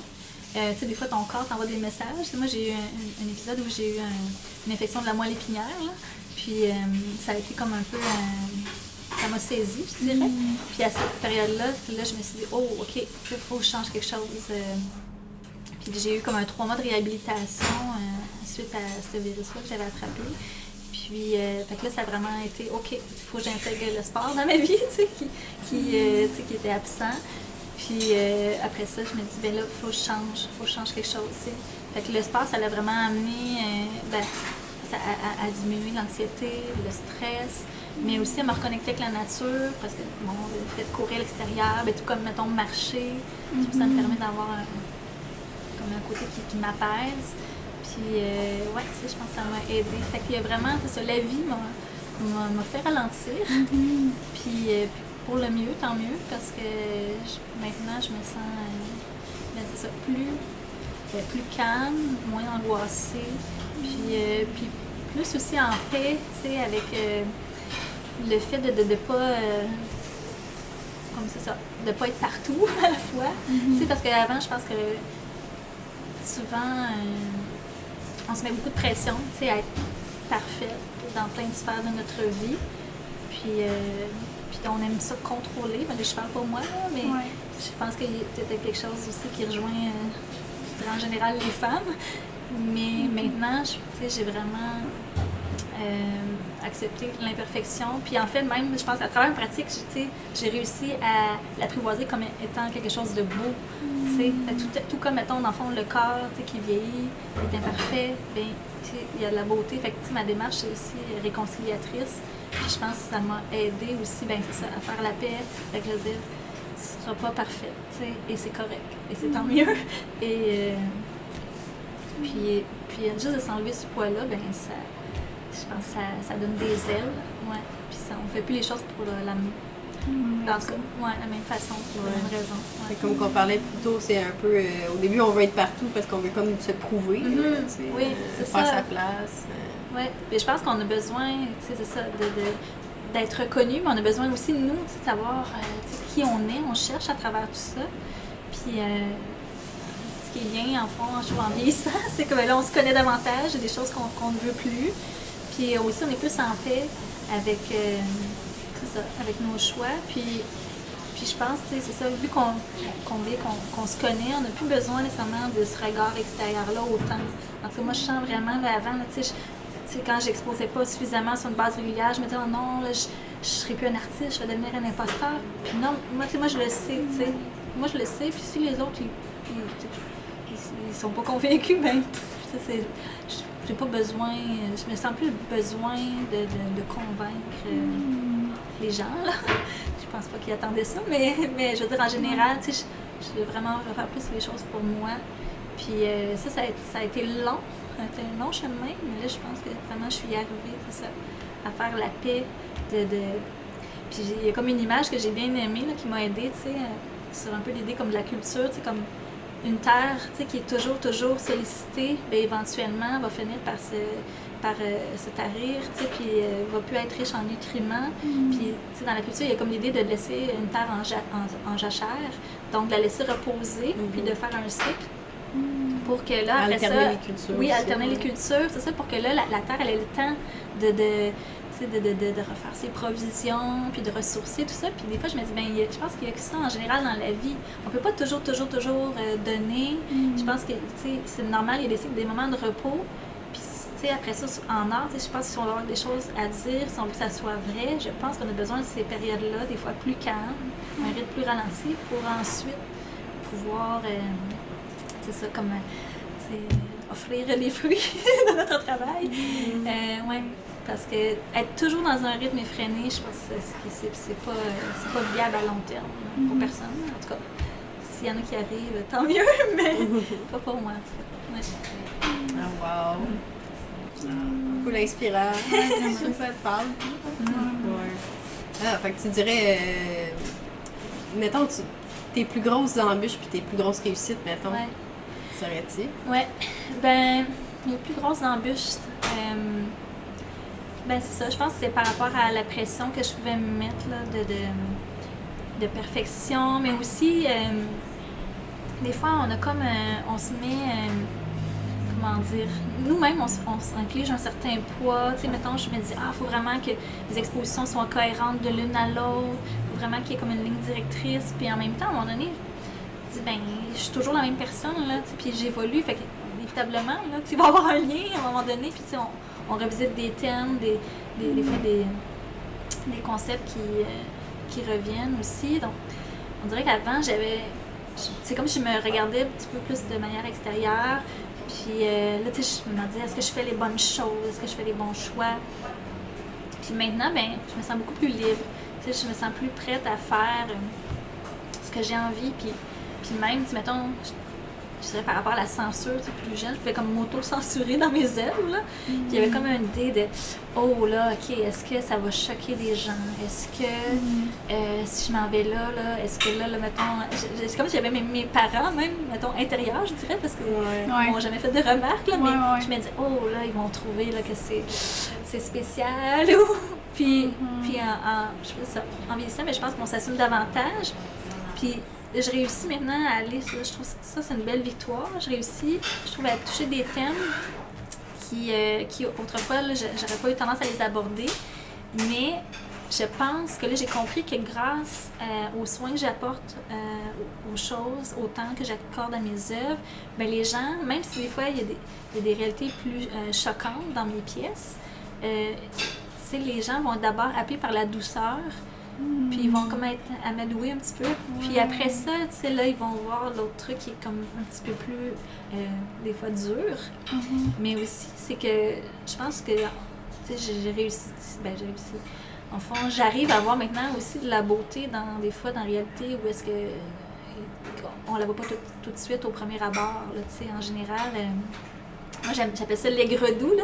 J'aime bien toucher des fois des ondes sensibles, tu sais, que t'es comme, ça fait un peu mal. Mais en même temps, souvent, c'est comme dans cette sensibilité-là où est-ce qu'on se rejoint et qu'on se retrouve.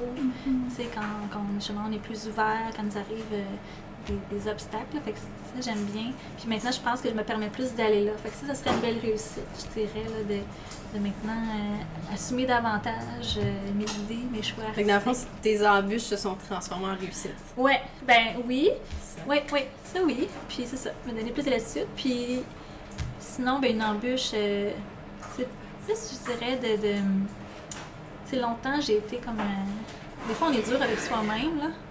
Fait que, tu sais, c'est comme de se réconcilier avec soi-même, je dirais. Tu sais, je pense que...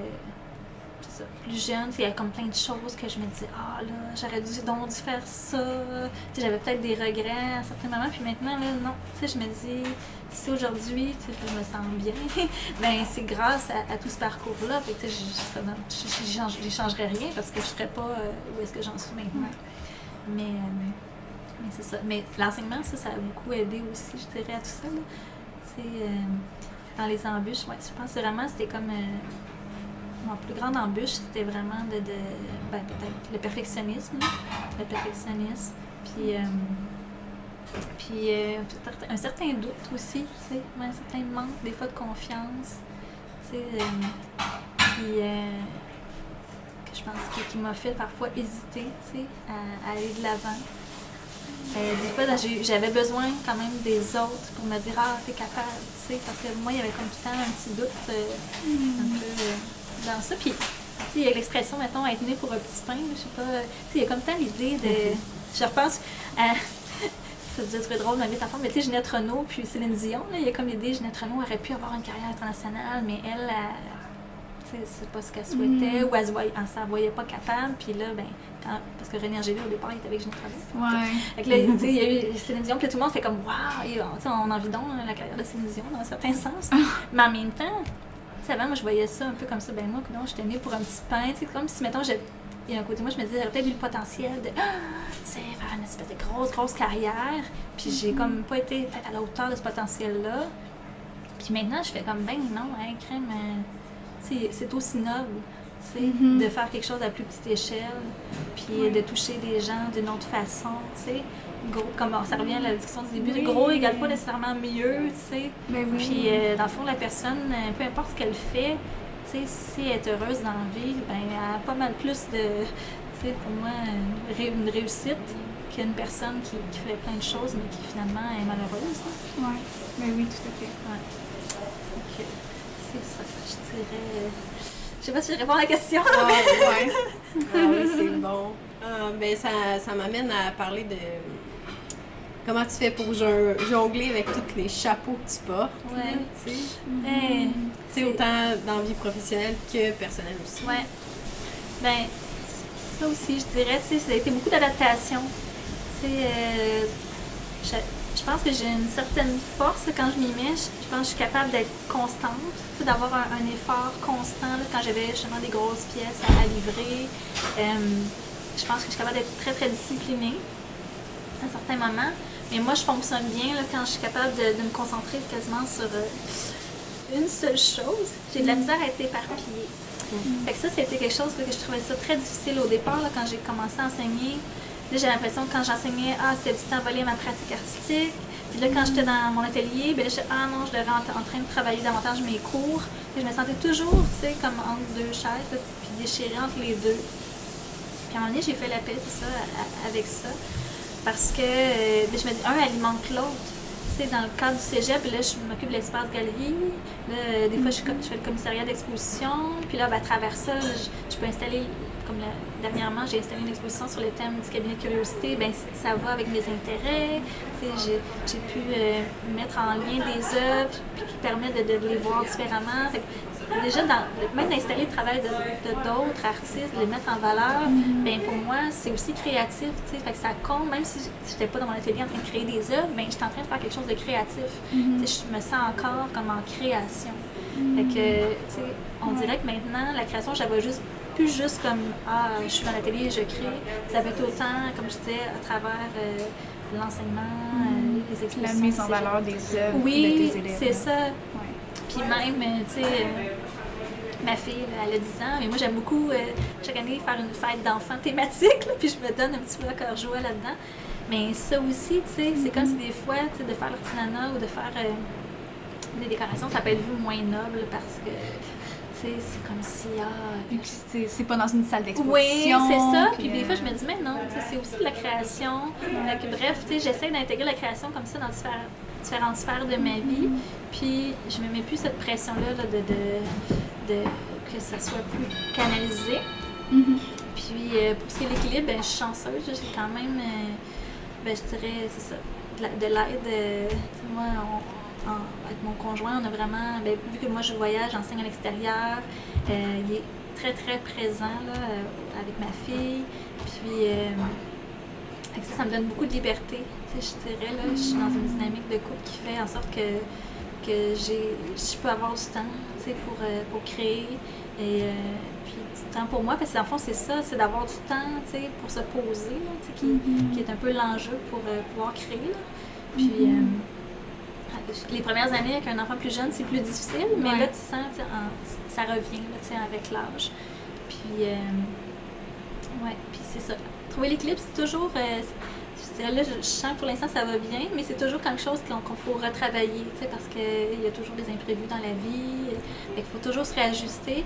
Fait que je pense plus qu'on est... d'apprendre à être... de s'adapter, d'être adaptable.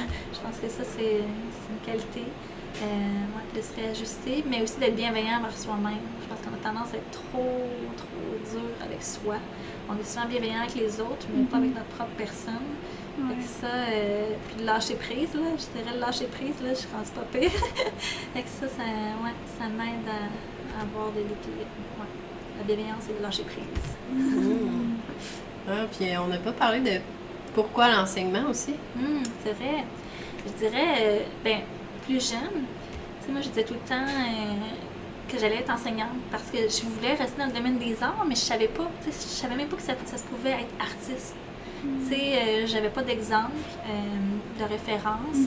Fait que moi, ce qui était plus relié aux arts, ce qui était plus concret, c'était l'enseignement.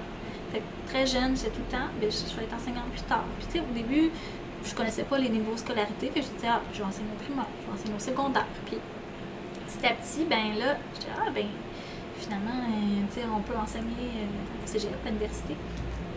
Puis, ça, dans mes études plus jeunes, j'ai fait quand j'étais au primaire, je faisais des cours de peinture à l'huile, puis là, je faisais de la couture la fin de semaine. Les arts ont toujours été présents. Puis ma tante a une galerie d'art à Drummondville, d'ailleurs, Solange Lebel, oui, c'est ça. Fait que chez elle, là, c'était comme mon contact avec les arts, oui, c'est ça.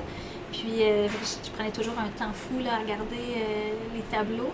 Fait que, tu sais, sans nécessairement baigner là, dans les arts, j'avais quand même des petits ports d'attache.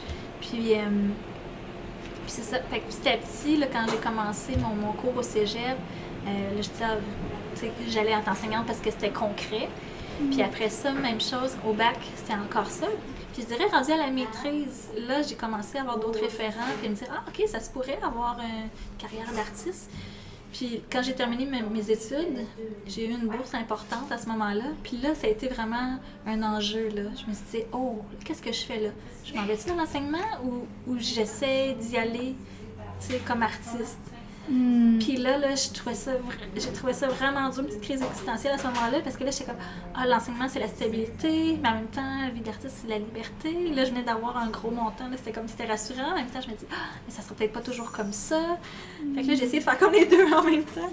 Et là, ça a été, je dirais, intense. Ouais. Peut-être pas, comme je disais, viable à long terme. Puis il y a eu un événement, moi, dans mon atelier d'artiste, que j'étais à l'époque à Québec, il y a une personne, en fond, de notre atelier qui s'est enlevé la vie. Fait que là, ça a ramené comme beaucoup de questionnements par rapport à pourquoi on fait ça, puis c'est ça, de remettre en perspective, au fond, c'est ça, nos buts, tu sais.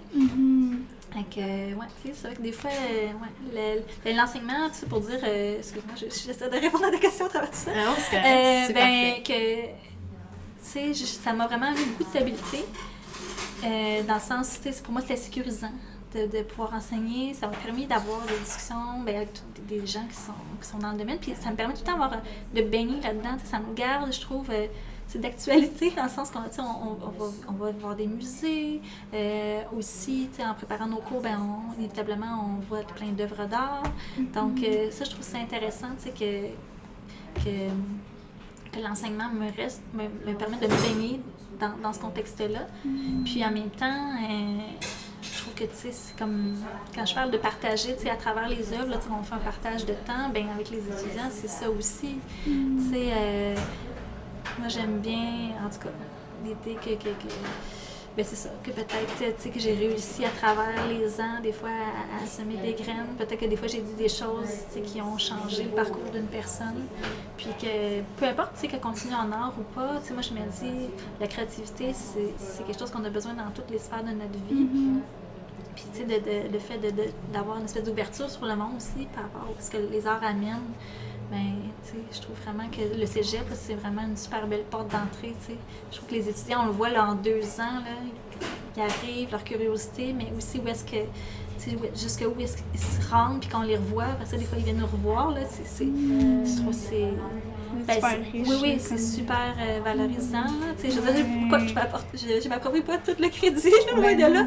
Mais je veux dire, à quelque part, peut-être, que j'ai dans leur parcours, Faites une différence. Ouais, faites une différence. Fait que ça, c'est vraiment touchant. Puis, je pense aussi, par rapport à plein de choses, des choses que j'ai vraiment appris, c'est en les enseignant. Parce que quand tu l'enseignes à quelqu'un, il faut que tu le maîtrises toi-même à quelque part. Fait que ça, vraiment, puis ça m'a aidé à prendre l'assurance. Moi, je me souviens, quelqu'un m'avait déjà dit Ah, t'enseignes, tu sais, c'était violence, parce que moi, à la base, j'étais plus introvertie, j'étais plus timide.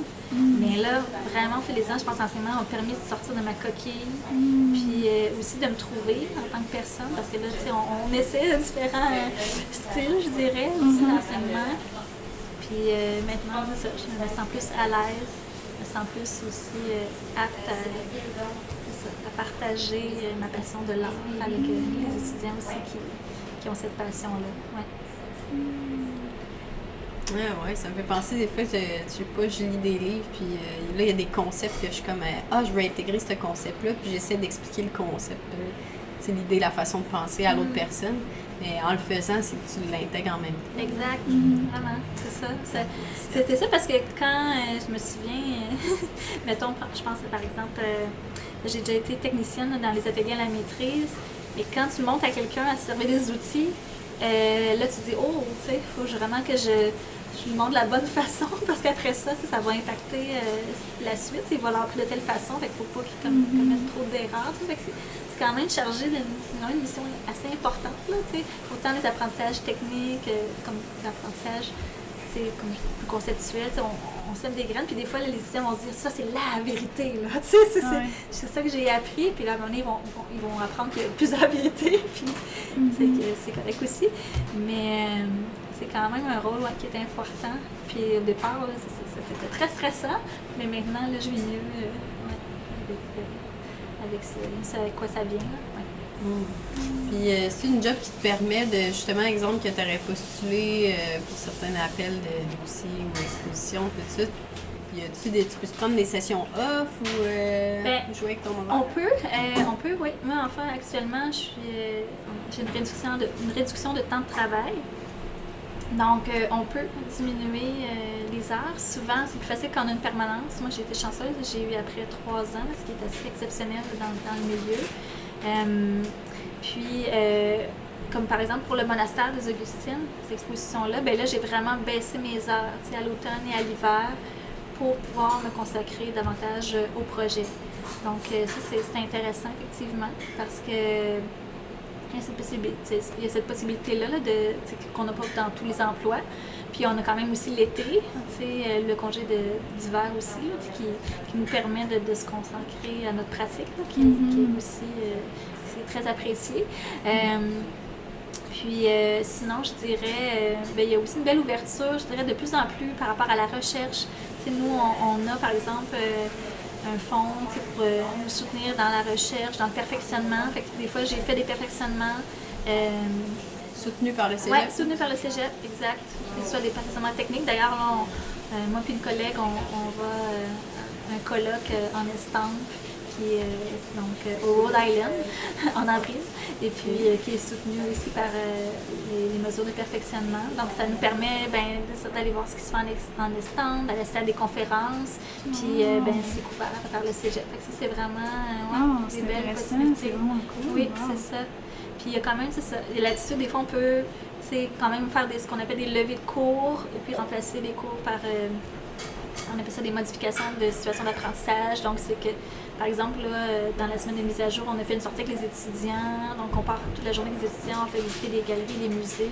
Bien là, ça permet de lever un cours à un autre moment de session. Fait que si jamais on a une exposition ou quelque chose qui concorde, on peut toujours, remplacer, transformer l'enseignement, puis l'intégrer dans une autre journée, d'une autre façon. Là. Fait qu'il y a quand même la latitude un peu là, pour modifier la structure, là, comme la session, là, je dirais. On s'entend, là, c'est pas de manière démesurée, là, mais sans que les apprentissages soient affectés. Là. Ouais.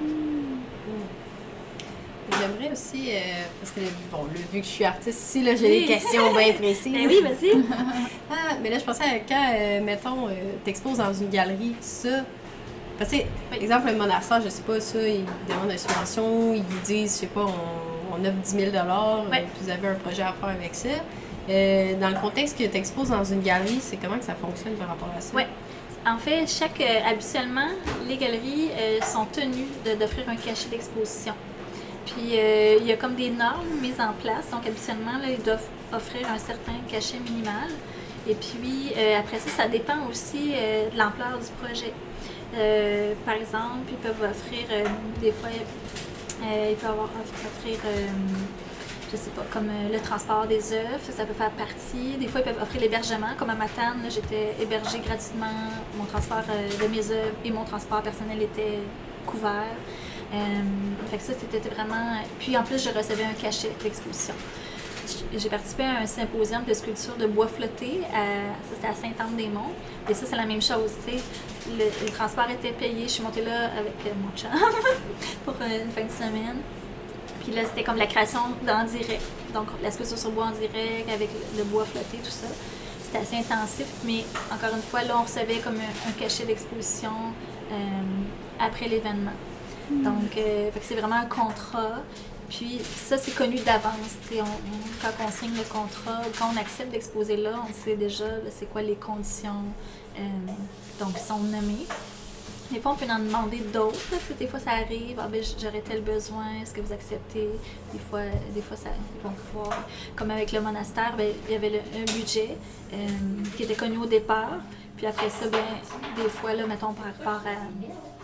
Je pense, mettons, à l'éclairage, j'avais besoin spécifiques ou de l'équipement spécifique parce qu'il y avait une projection vidéo dans la salle. Ben là, ils ont dit, ah ben ça, ok, on va l'acheter le matériel, puis c'est correct, on va l'avoir pour nous après. Fait que, tu sais, il y a quand même moyen... de négocier un peu. Oui, de négocier, exact. Et puis, c'est ça, ça peut vraiment varier. Comme je disais, les cachets d'exposition, mais c'est vraiment, en fond, tout ce qui est centre d'artistes, c'est vraiment eux qui te donnent un cachet pour exposer. Parce que les centres d'artistes, en fond, la finalité, c'est pas nécessairement de vendre des œuvres. Comme souvent, c'est des œuvres d'art actuel. C'est pas nécessairement des œuvres qui... Ben, ça se peut, là. Il y en a parfois qui peuvent se vendre. Mais, mettons, on passe à une installation. C'est plus complexe. Ça va être plus un musée qui va vouloir acheter peut-être une installation puis le mettre dans l'enceinte du musée. Donc, tandis que, mettons, dans des salles d'exposition plus traditionnelles, ben, des fois, on a déjà vu ben, que là, les personnes doivent payer pour exposer. Fait que ça, c'est plus souvent comme dans des endroits où tu as la possibilité de vendre tes œuvres. Puis, comme les galeries commerciales, mettons comme la galerie Lewis, ben, la norme, en fait, ça, c'est... ben là, c'est d'abord... ça va être des fois les personnes qui vont t'inviter. Moi, j'avais présenté un projet pour une exposition, puis après ça, elle me dit « Ah, t'aimerais-tu avoir tes pièces en galerie? » Puis je dis « Oui. » Donc, la norme là-bas, c'est que quand ils vendent une œuvre, il y a la moitié qui va à la galerie. Donc, fait que ça, il faut le savoir, c'est important. Là. Puis ça, c'est vraiment assez standard, là, comment c'est établi. Mais en revanche, ben, eux, ils permettent d'avoir une visibilité supplémentaire, permettent d'avoir, comme c'est ça, des œuvres là, qui en font la promotion, donc qui sont diffusées. Mais c'est sûr que ça peut influencer tes prix.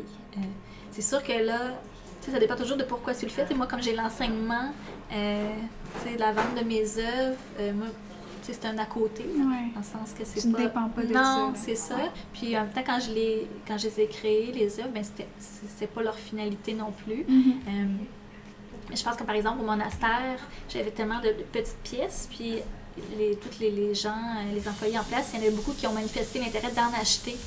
Fait que là, finalement, après l'exposition, ben, on a fait une exposition comme pour les employés. Puis j'ai fait une liste de toutes les œuvres et de tous les prix pour c'est ça, avoir la possibilité là, qu'elles soient achetées. Puis je pense que tout est pratique, ben pas tout, là, mais je dirais 3/4 de mes œuvres ont été achetées. Mais il faut dire aussi, tu sais, que moi, en tout cas, dans ma démarche, il y a une volonté aussi de démocratiser les œuvres. Donc, parce qu'en général, les gens, là, on s'entend, c'est pas une priorité d'acheter une œuvre d'art, tu sais. On va acheter beaucoup d'autres choses avant ça. Ça prend des gens qui sont sensibles. Puis moi, je voulais que ce soit des prix accessibles. Au même titre que, bon, tu vois quelque chose, un objet qui te plaît, tu sais, sans que je voulais pas non plus donner mes œuvres, mais je voulais quand même que ça permette à des gens qui, mettons, ne sont pas nécessairement dans le domaine des arts ou qui ne sont pas familiers avec ces prix-là, mais que ça soit accessible puis qu'ils se disent « Ah, peut-être que ça va être leur première œuvre qu'ils vont avoir à la maison, mais pour eux autres, il y avait eu un coup de cœur, c'était signifiant. » Donc, ça donnait cette possibilité-là. Tandis que des fois, des prix vraiment plus dispendieux, ben, je pense que c'est plus destiné aux gens qui sont collectionneurs, qui sont déjà dans le domaine. Donc, les gens vont moins portés les à grands acheter. connaisseurs. C'est ça, tout, oui. Mais là, moi, il faut dire, comme je disais, ben, j'avais cette possibilité-là parce que je ne dépends pas de la vente comme un salaire. Mais en même temps, je trouvais ça vraiment plus intéressant que mes œuvres continuent d'être diffusées là, chez tout un chacun qui se retrouve finalement dans une boîte dans mon atelier. Ouais. Donc, ça permet de poursuivre la vie des œuvres aussi. Ouais. Je ne sais pas si j'ai répondu à ta question par rapport au centre d'artistes un peu, mais ouais, c'est vraiment propre à chaque centre. Puis souvent, c'est ça, c'est mentionné dans les appels dossiers, les cachets qui sont offerts. Donc, ouais, c'est très...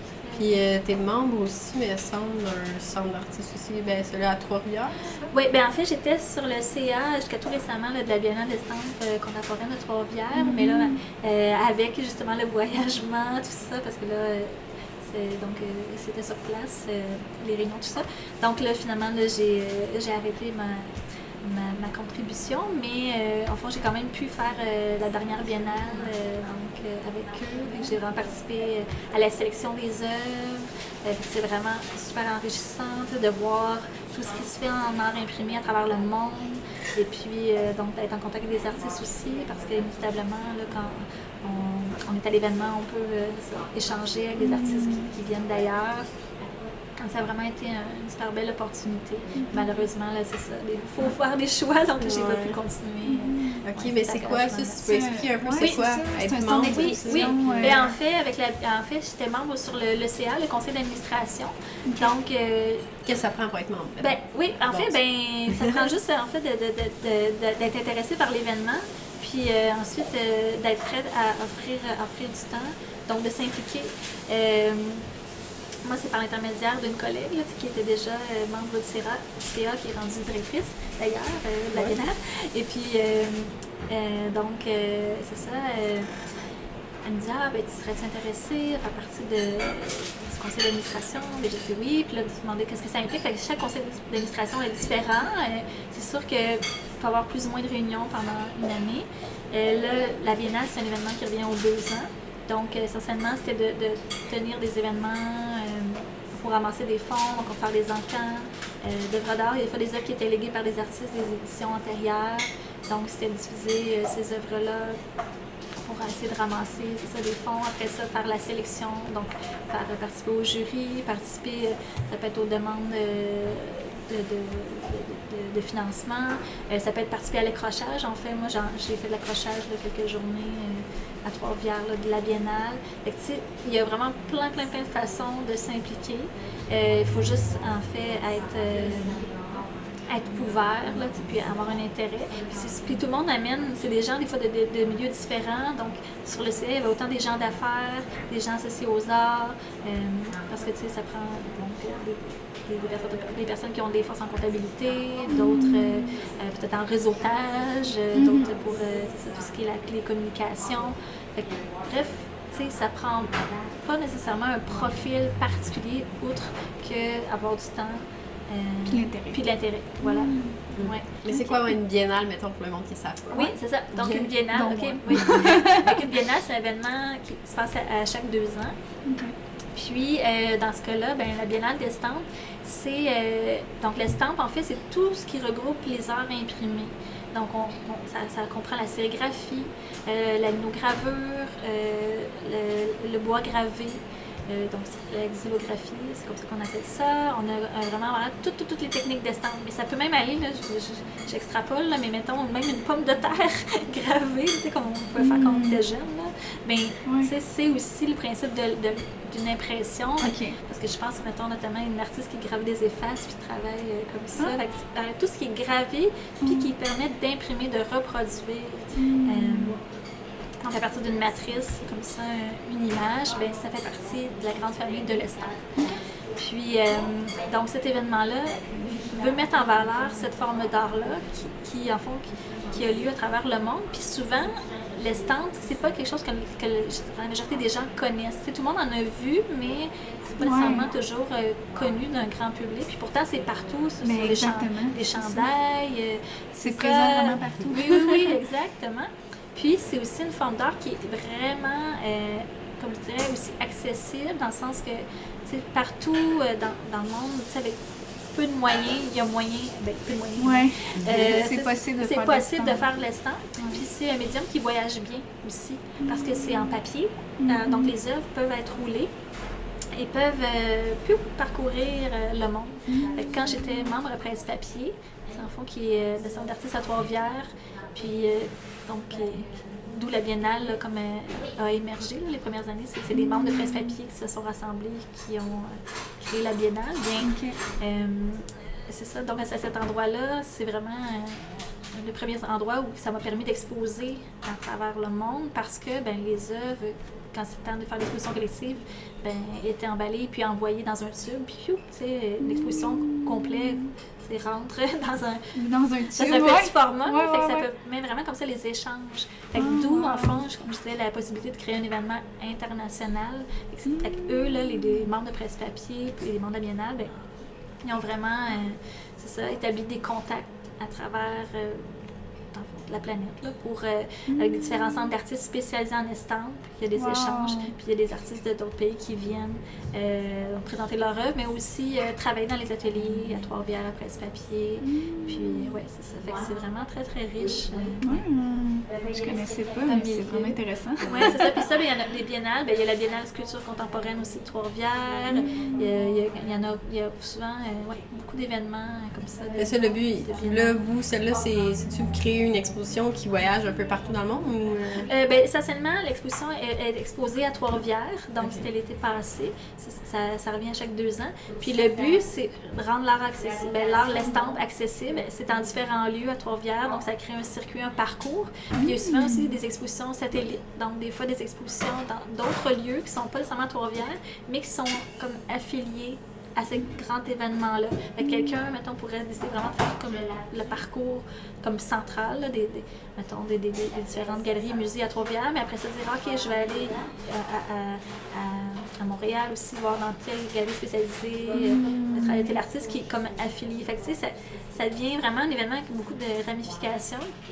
Puis il y a beaucoup aussi de travail de médiation. Donc, c'est pas rare, mettons, pendant l'événement, qui a, par exemple, je sais pas, des démonstrations de sérigraphie en public. À un moment donné, les gens peuvent apporter leur chandail, puis donc le procédé de la sérigraphie leur est montré. Fait que c'est comme un événement aussi comme de démocratisation de l'art imprimé au grand public, mais aussi le but de rendre... de mettre en valeur le travail qui se fait partout ailleurs. Je pense, par exemple, il y avait une artiste ukrainienne qui, pendant la guerre, elle, c'est une artiste graveur, mais là, avait pu tout son atelier, tous les moyens habituels pour créer, puis elle a trouvé des retailles de bois, c'est qu'elle a essayé de couper, de transformer avec ce qu'elle avait, puis elle a imprimé à partir de la terre, en fond, puis c'est comme très, très symbolique. Elle a fait comme des formes, notamment une forme de maison, tout le rapport avec la terre, avec la maison, avec le sentiment d'appartenance. Fait que, tu sais, même dans des situations comme ça, tu sais, comme de guerre, que la personne a encore cette volonté-là de créer, puis que là, ces œuvres ont été présentées ici, là, je trouvais que, ici à Trois-Rivières, mais au Québec, que c'était quand même signifiant la portée de ce geste-là, tu sais, une espèce d'acte de résistance. Oui. Ouais, c'est ça. Fait que bref, c'est vraiment intéressant comme événement. En fait, tout ce qui est biennal, ça permet d'avoir vraiment un aperçu de ce qui se fait par rapport à une forme d'art à travers le monde. Fait que ça donne comme un pouls de hey, tu sais, c'est quoi les sujets qui sont abordés par les artistes? Y a-t-il des points communs? Est-ce qu'on a les mêmes préoccupations? Est-ce qu'il y a comme des thèmes qui reviennent? Fait que, c'est comme si ça te donne une idée des tendances, un peu, là, mais tu sais, de qu'est-ce qui préoccupe la planète, là. Ouais, c'est vraiment intéressant. D'ailleurs, il va y en avoir une exposition biennale autochtone au Centre Drac. Oui, c'est ça, le vernissage ce samedi, hein? Oui, c'est ça. Ouais, j'ai hâte d'aller voir ça. Wow! Et on va faire des activités, justement, des ateliers en rapport avec ça pour apprendre des techniques, tu sais, pour le grand public. Mais aussi, là, tu as parlé de presse-papier. Là, t'es-tu encore membre de ça? Non, ben en fait, moi, j'étais membre quand j'étais à Trois-Rivières. Tu sais, j'ai gardé un contact dans le sens où je connais des gens qui gravitent autour de l'atelier. Puis j'ai exposé avec des collègues enseignantes, donc il y a de ça quelques années. C'est pour ça que là, je connais bien ce centre d'artistes-là, mais aussi à Télésilex, même chose. J'ai déjà travaillé un petit peu dans leurs ateliers sur place. Mais à Québec aussi, il y a d'autres centres d'artistes. Oui, si tu peux nous expliquer, c'est quoi un centre d'artistes?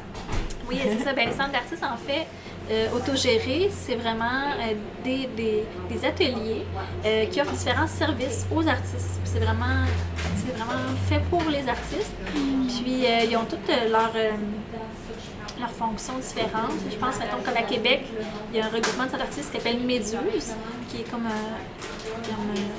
une espèce d'entité qui comprend plusieurs centres d'artistes. Il y en a un spécialisé en photographie qui s'appelle Vue. Donc, on peut vraiment, sur place, utiliser, on fait des imprimantes, comme du matériel associé à différents types de photographie, que ce soit argentique ou en fond photographie numérique.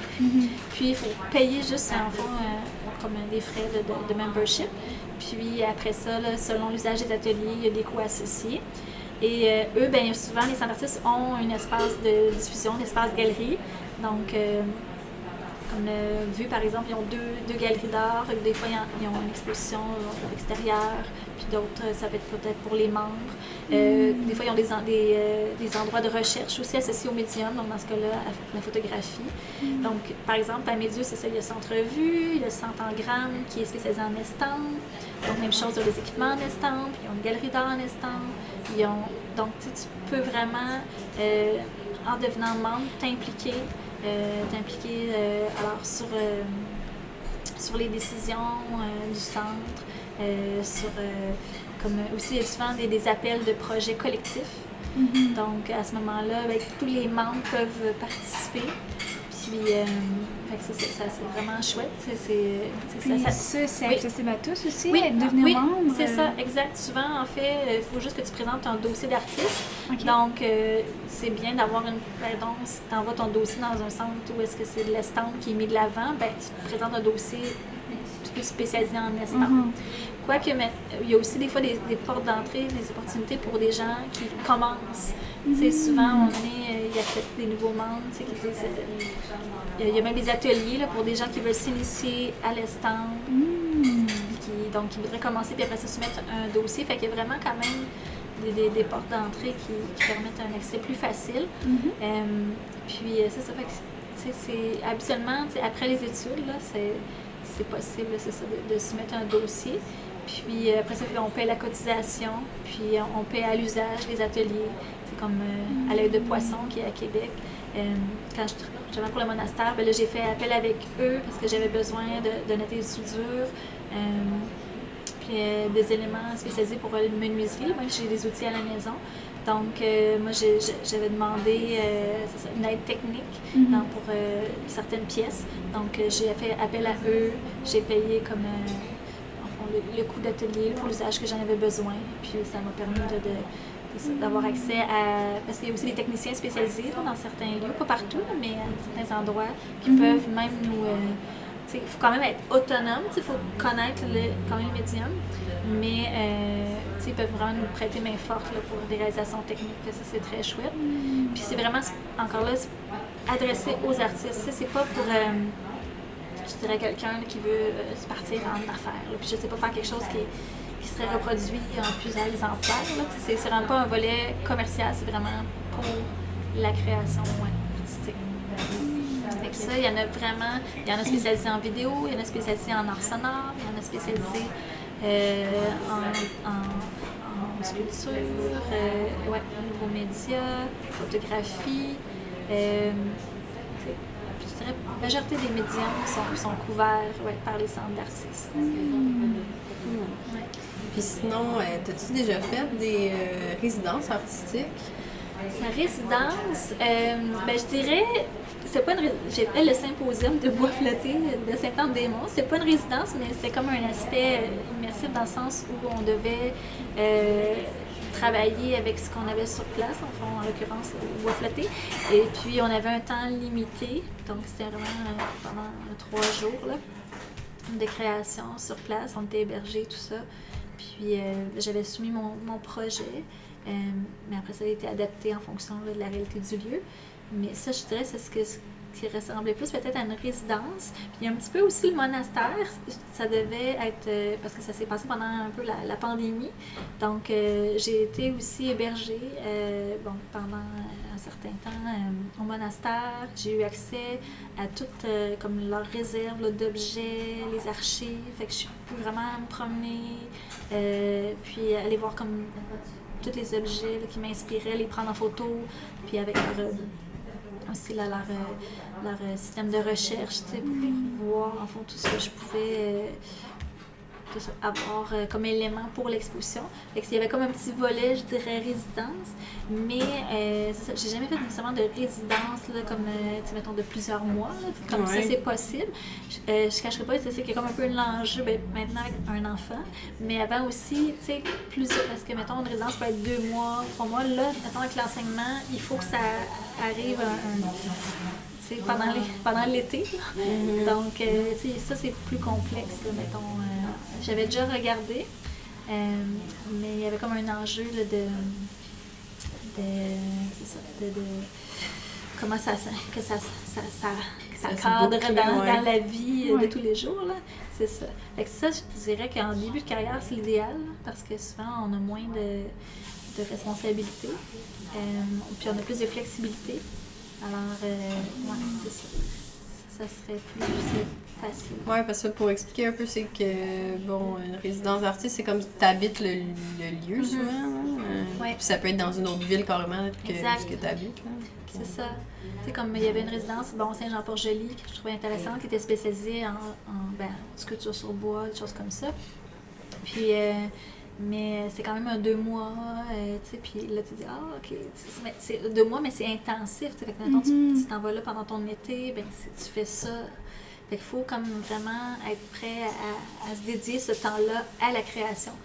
Ça peut être super intéressant, mais c'est ça, il faut avoir un mode de vie, tu sais, qu'on arrive à le placer, puis que ça cadre bien, puis qu'on peut plus partir comme ça 2 ou 3 mois, là. Ouais. Fait que c'est ça.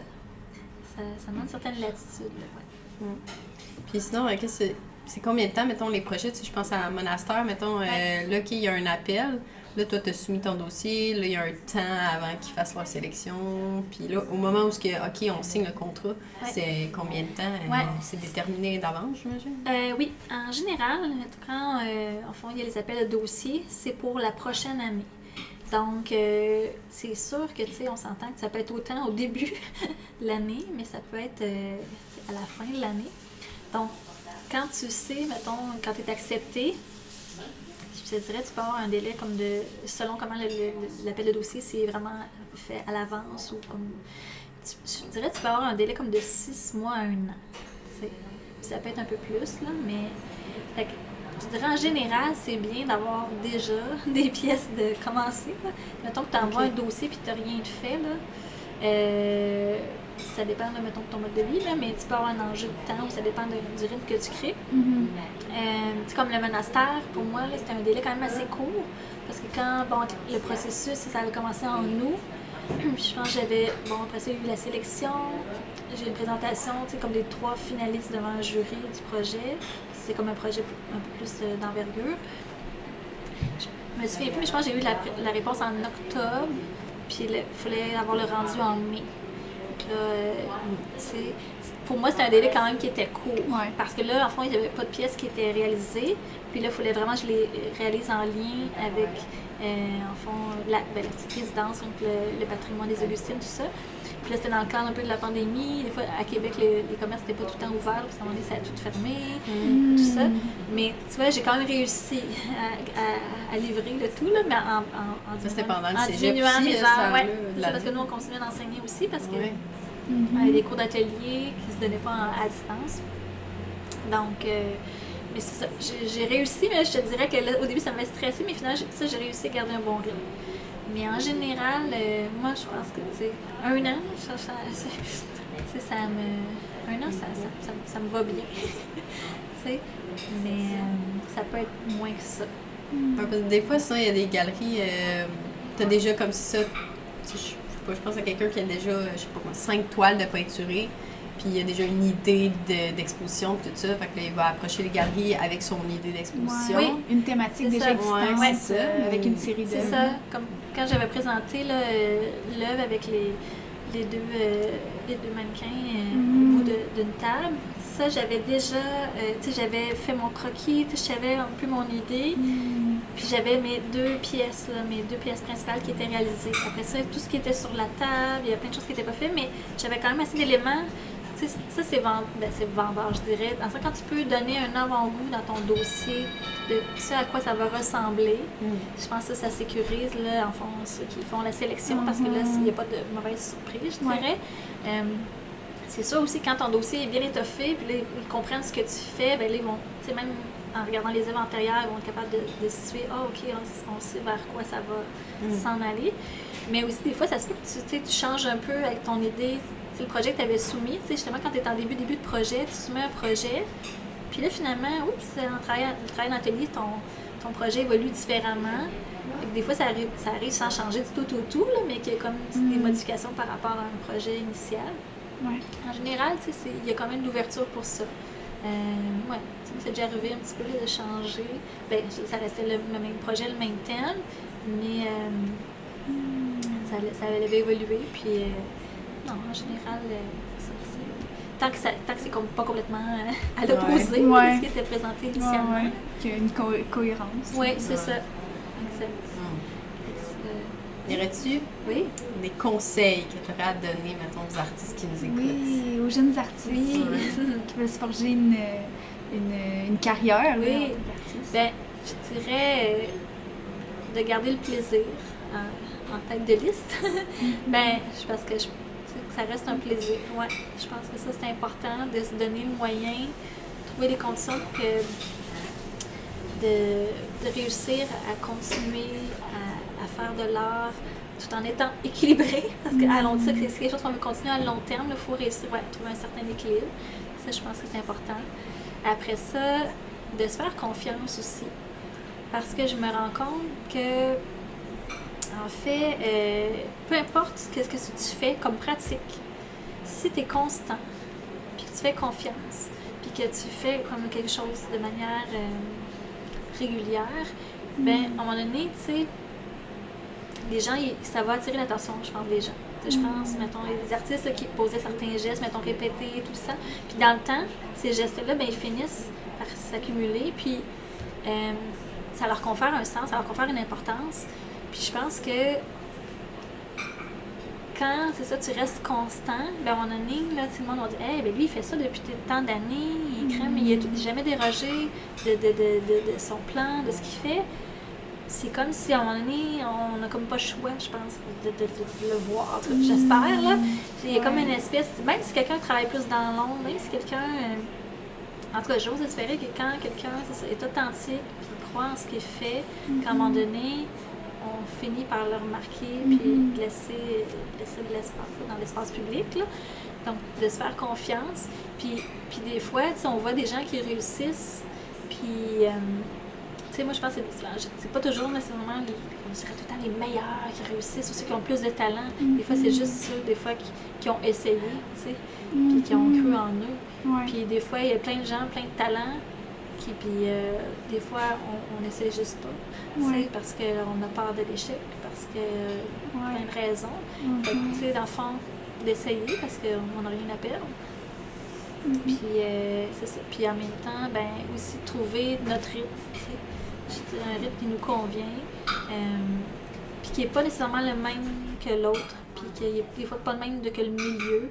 Puis je pense qu'il y a plein de façons de s'inscrire aussi dans le milieu, tout en se respectant. Puis il y a plein de bonnes façons, tu sais. Je dirais ça dire qu'il y a plusieurs bonnes réponses, là. Puis il y a plusieurs façons d'être artiste. Puis il y a plusieurs chemins qui sont tout aussi valables les uns les autres. De trouver un peu son créneau, tu sais. Qui nous permet de nous respecter, créer à notre rythme. Ça, je pense que ça peut être bien. Ouais, je pense vraiment qu'il y a de la place pour tout le monde. Puis, c'est ça, il faut juste avoir suffisamment confiance pour persévérer puis continuer ce domaine-là. Ce serait mon conseil. Mais bien moi, dit. je pense que ça a fait le tour. Je sais pas, toi, Aussi, Marc. Vraiment, ouais. Et merci. Merci. Merci à toi. J'avais besoin de cette discussion. Oui, Ouais, ça Et là, fait du bien. C'est une discussion. n'hésite pas à n'importe quand si tu as des questions. Ça va me Ouais, faire mais c'est ça qui est le fun avec le podcast, ça crée des opportunités de pouvoir prendre le temps de parler avec du monde que des fois tu croises ces gens-là dans des événements puis comme oh mon Dieu, j'aimerais ça qu'on prenne le temps de s'asseoir puis de jaser, mais des fois c'est difficile à placer, mais là c'est comme ok, on le fait là. On a vu là, tu sais. Donc, c'était super intéressant. Merci. Allez, j'ai parlé beaucoup. Non, c'est super. On aimait ça. Fait que Ouais, C'était vraiment intéressant. C'est tellement intéressant. Ouais. Ah, ben merci. Mais des fois, je suis un peu décousue. Là. Je veux dire, des fois, moi, je le vois dans ma tête, là, ce dont je parle, mais je me dis, là, les personnes, eux, ils n'ont pas le visuel que toi, tu t'imagines. En tout cas, Ah non, je trouve que tu le figures bien. Ouais, ok. là, vraiment. Tant mieux. Moi, moi qui viens pas du domaine des arts visuels, ça m'a vraiment ouvert les yeux. Là. C'était très bien exprimé. Et j'aime pas ça que tu dises ça parce que tu sais, depuis que j'ai lu ton livre, là, t'es vraiment une artiste. Hein. Ouais, mais je suis pas du monde des arts visuels. Mais c'est pas grave, ça. C'est ça. En fait, tu sais, tout est art, en sens où... Ouais. Tu sais, moi, je suis pas dans le domaine de la littérature. Mais elle aime lire de la poésie. Oui, j'adore. Puis je me suis commise une première fois, mettons, au cégep, puis il y avait un petit concours à l'interne là, avec les étudiants, les enseignants. Puis j'ai écrit mon premier poème à vie. Là. Wow! Puis, tu sais, j'ai des amis qui viennent de ce domaine-là. Puis là, j'étais là, voilà. Tu sais, je l'ai tellement retravaillé, là, je leur demandais leur avis, tout ça. Puis, comme tu dis, le sentiment d'être imposteur un peu, là, moi, je l'avais vraiment, là, en me commettant à soumettre un poème. Mais, tu sais, moi, je pense que c'est relié. Tu sais, en fond, ta vision artistique que tu as en littérature, ben moi, je pense qu'elle pourrait être éventuellement transposable en art. Il faudrait juste que tu te donnes le droit puis que tu te commettes, tu sais. Ben oui, Parce que quelqu'un, un ami, me disait « Ah, tu pourrais, tu sais, écrire un recueil de poésie. » Puis je dis « Ah, ouais! » C'est comme si je m'étais jamais donné ce droit-là. Tu sais, j'avais jamais envisagé. Puis je me dis « Mais non, tu sais, je suis pas issue de ce domaine-là. » Mais en même temps... Tellement, tu sais, Pourquoi pourtant pas, c'est une tu sais. vision, tu sais, ce que tu veux transmettre sur papier ou C'est ça. de différentes formes, tu sais, dans le fond. Ouais. Fait que... Fait que je pense que, faut juste se donner le droit. Uh-huh. Puis se croire un peu, parce que des fois, c'est pas toujours facile. Là. Ben Des ouais. fois, les autres vont voir quelque chose en nous que nous-mêmes, on voit pas toujours. Là. Mais, ouais, Ouais, avoir confiance. c'est ça. Ouais. Très cool. Ben, merci encore. Et de rien, merci à vous pour l'invitation. Ben oui. Puis on voulait encore remercier Nature Sereine pour nous avoir reçus dans ses locaux, pour les petits cafés, puis c'est ça. On est bien. Oui. Oui, et puis on veut aussi vous inviter à commenter, liker. J'aimerais ça, moi, des commentaires. Savoir si vous aimez ça, si vous écoutez, ou vous pouvez nous l'écrire en message privé aussi. Ben Pas oui. obligé d'être, Ben oui, devant tout le ça monde. fait toujours du bien de recevoir des beaux commentaires. Oui, c'est puis, ça. Continuer de ce projet-là. Ouais. Puis on remercie aussi, on l'a jamais fait, je pense, remercier les gens qui sont abonnés à notre Patreon. Ben oui. Ben Ouais. oui. Fait que c'est pas grand chose, mais pour vrai, ça nous aide parce que tu sais, c'est un projet qui nous ramène pas d'argent, on va se dire. Fait que Non. ça nous permet de nous encourager à continuer ce projet-là. Oui, tout à fait. Merci beaucoup à ces gens-là. Merci. Merci. Ok, on va se dire à la prochaine. À la prochaine. Bye bye.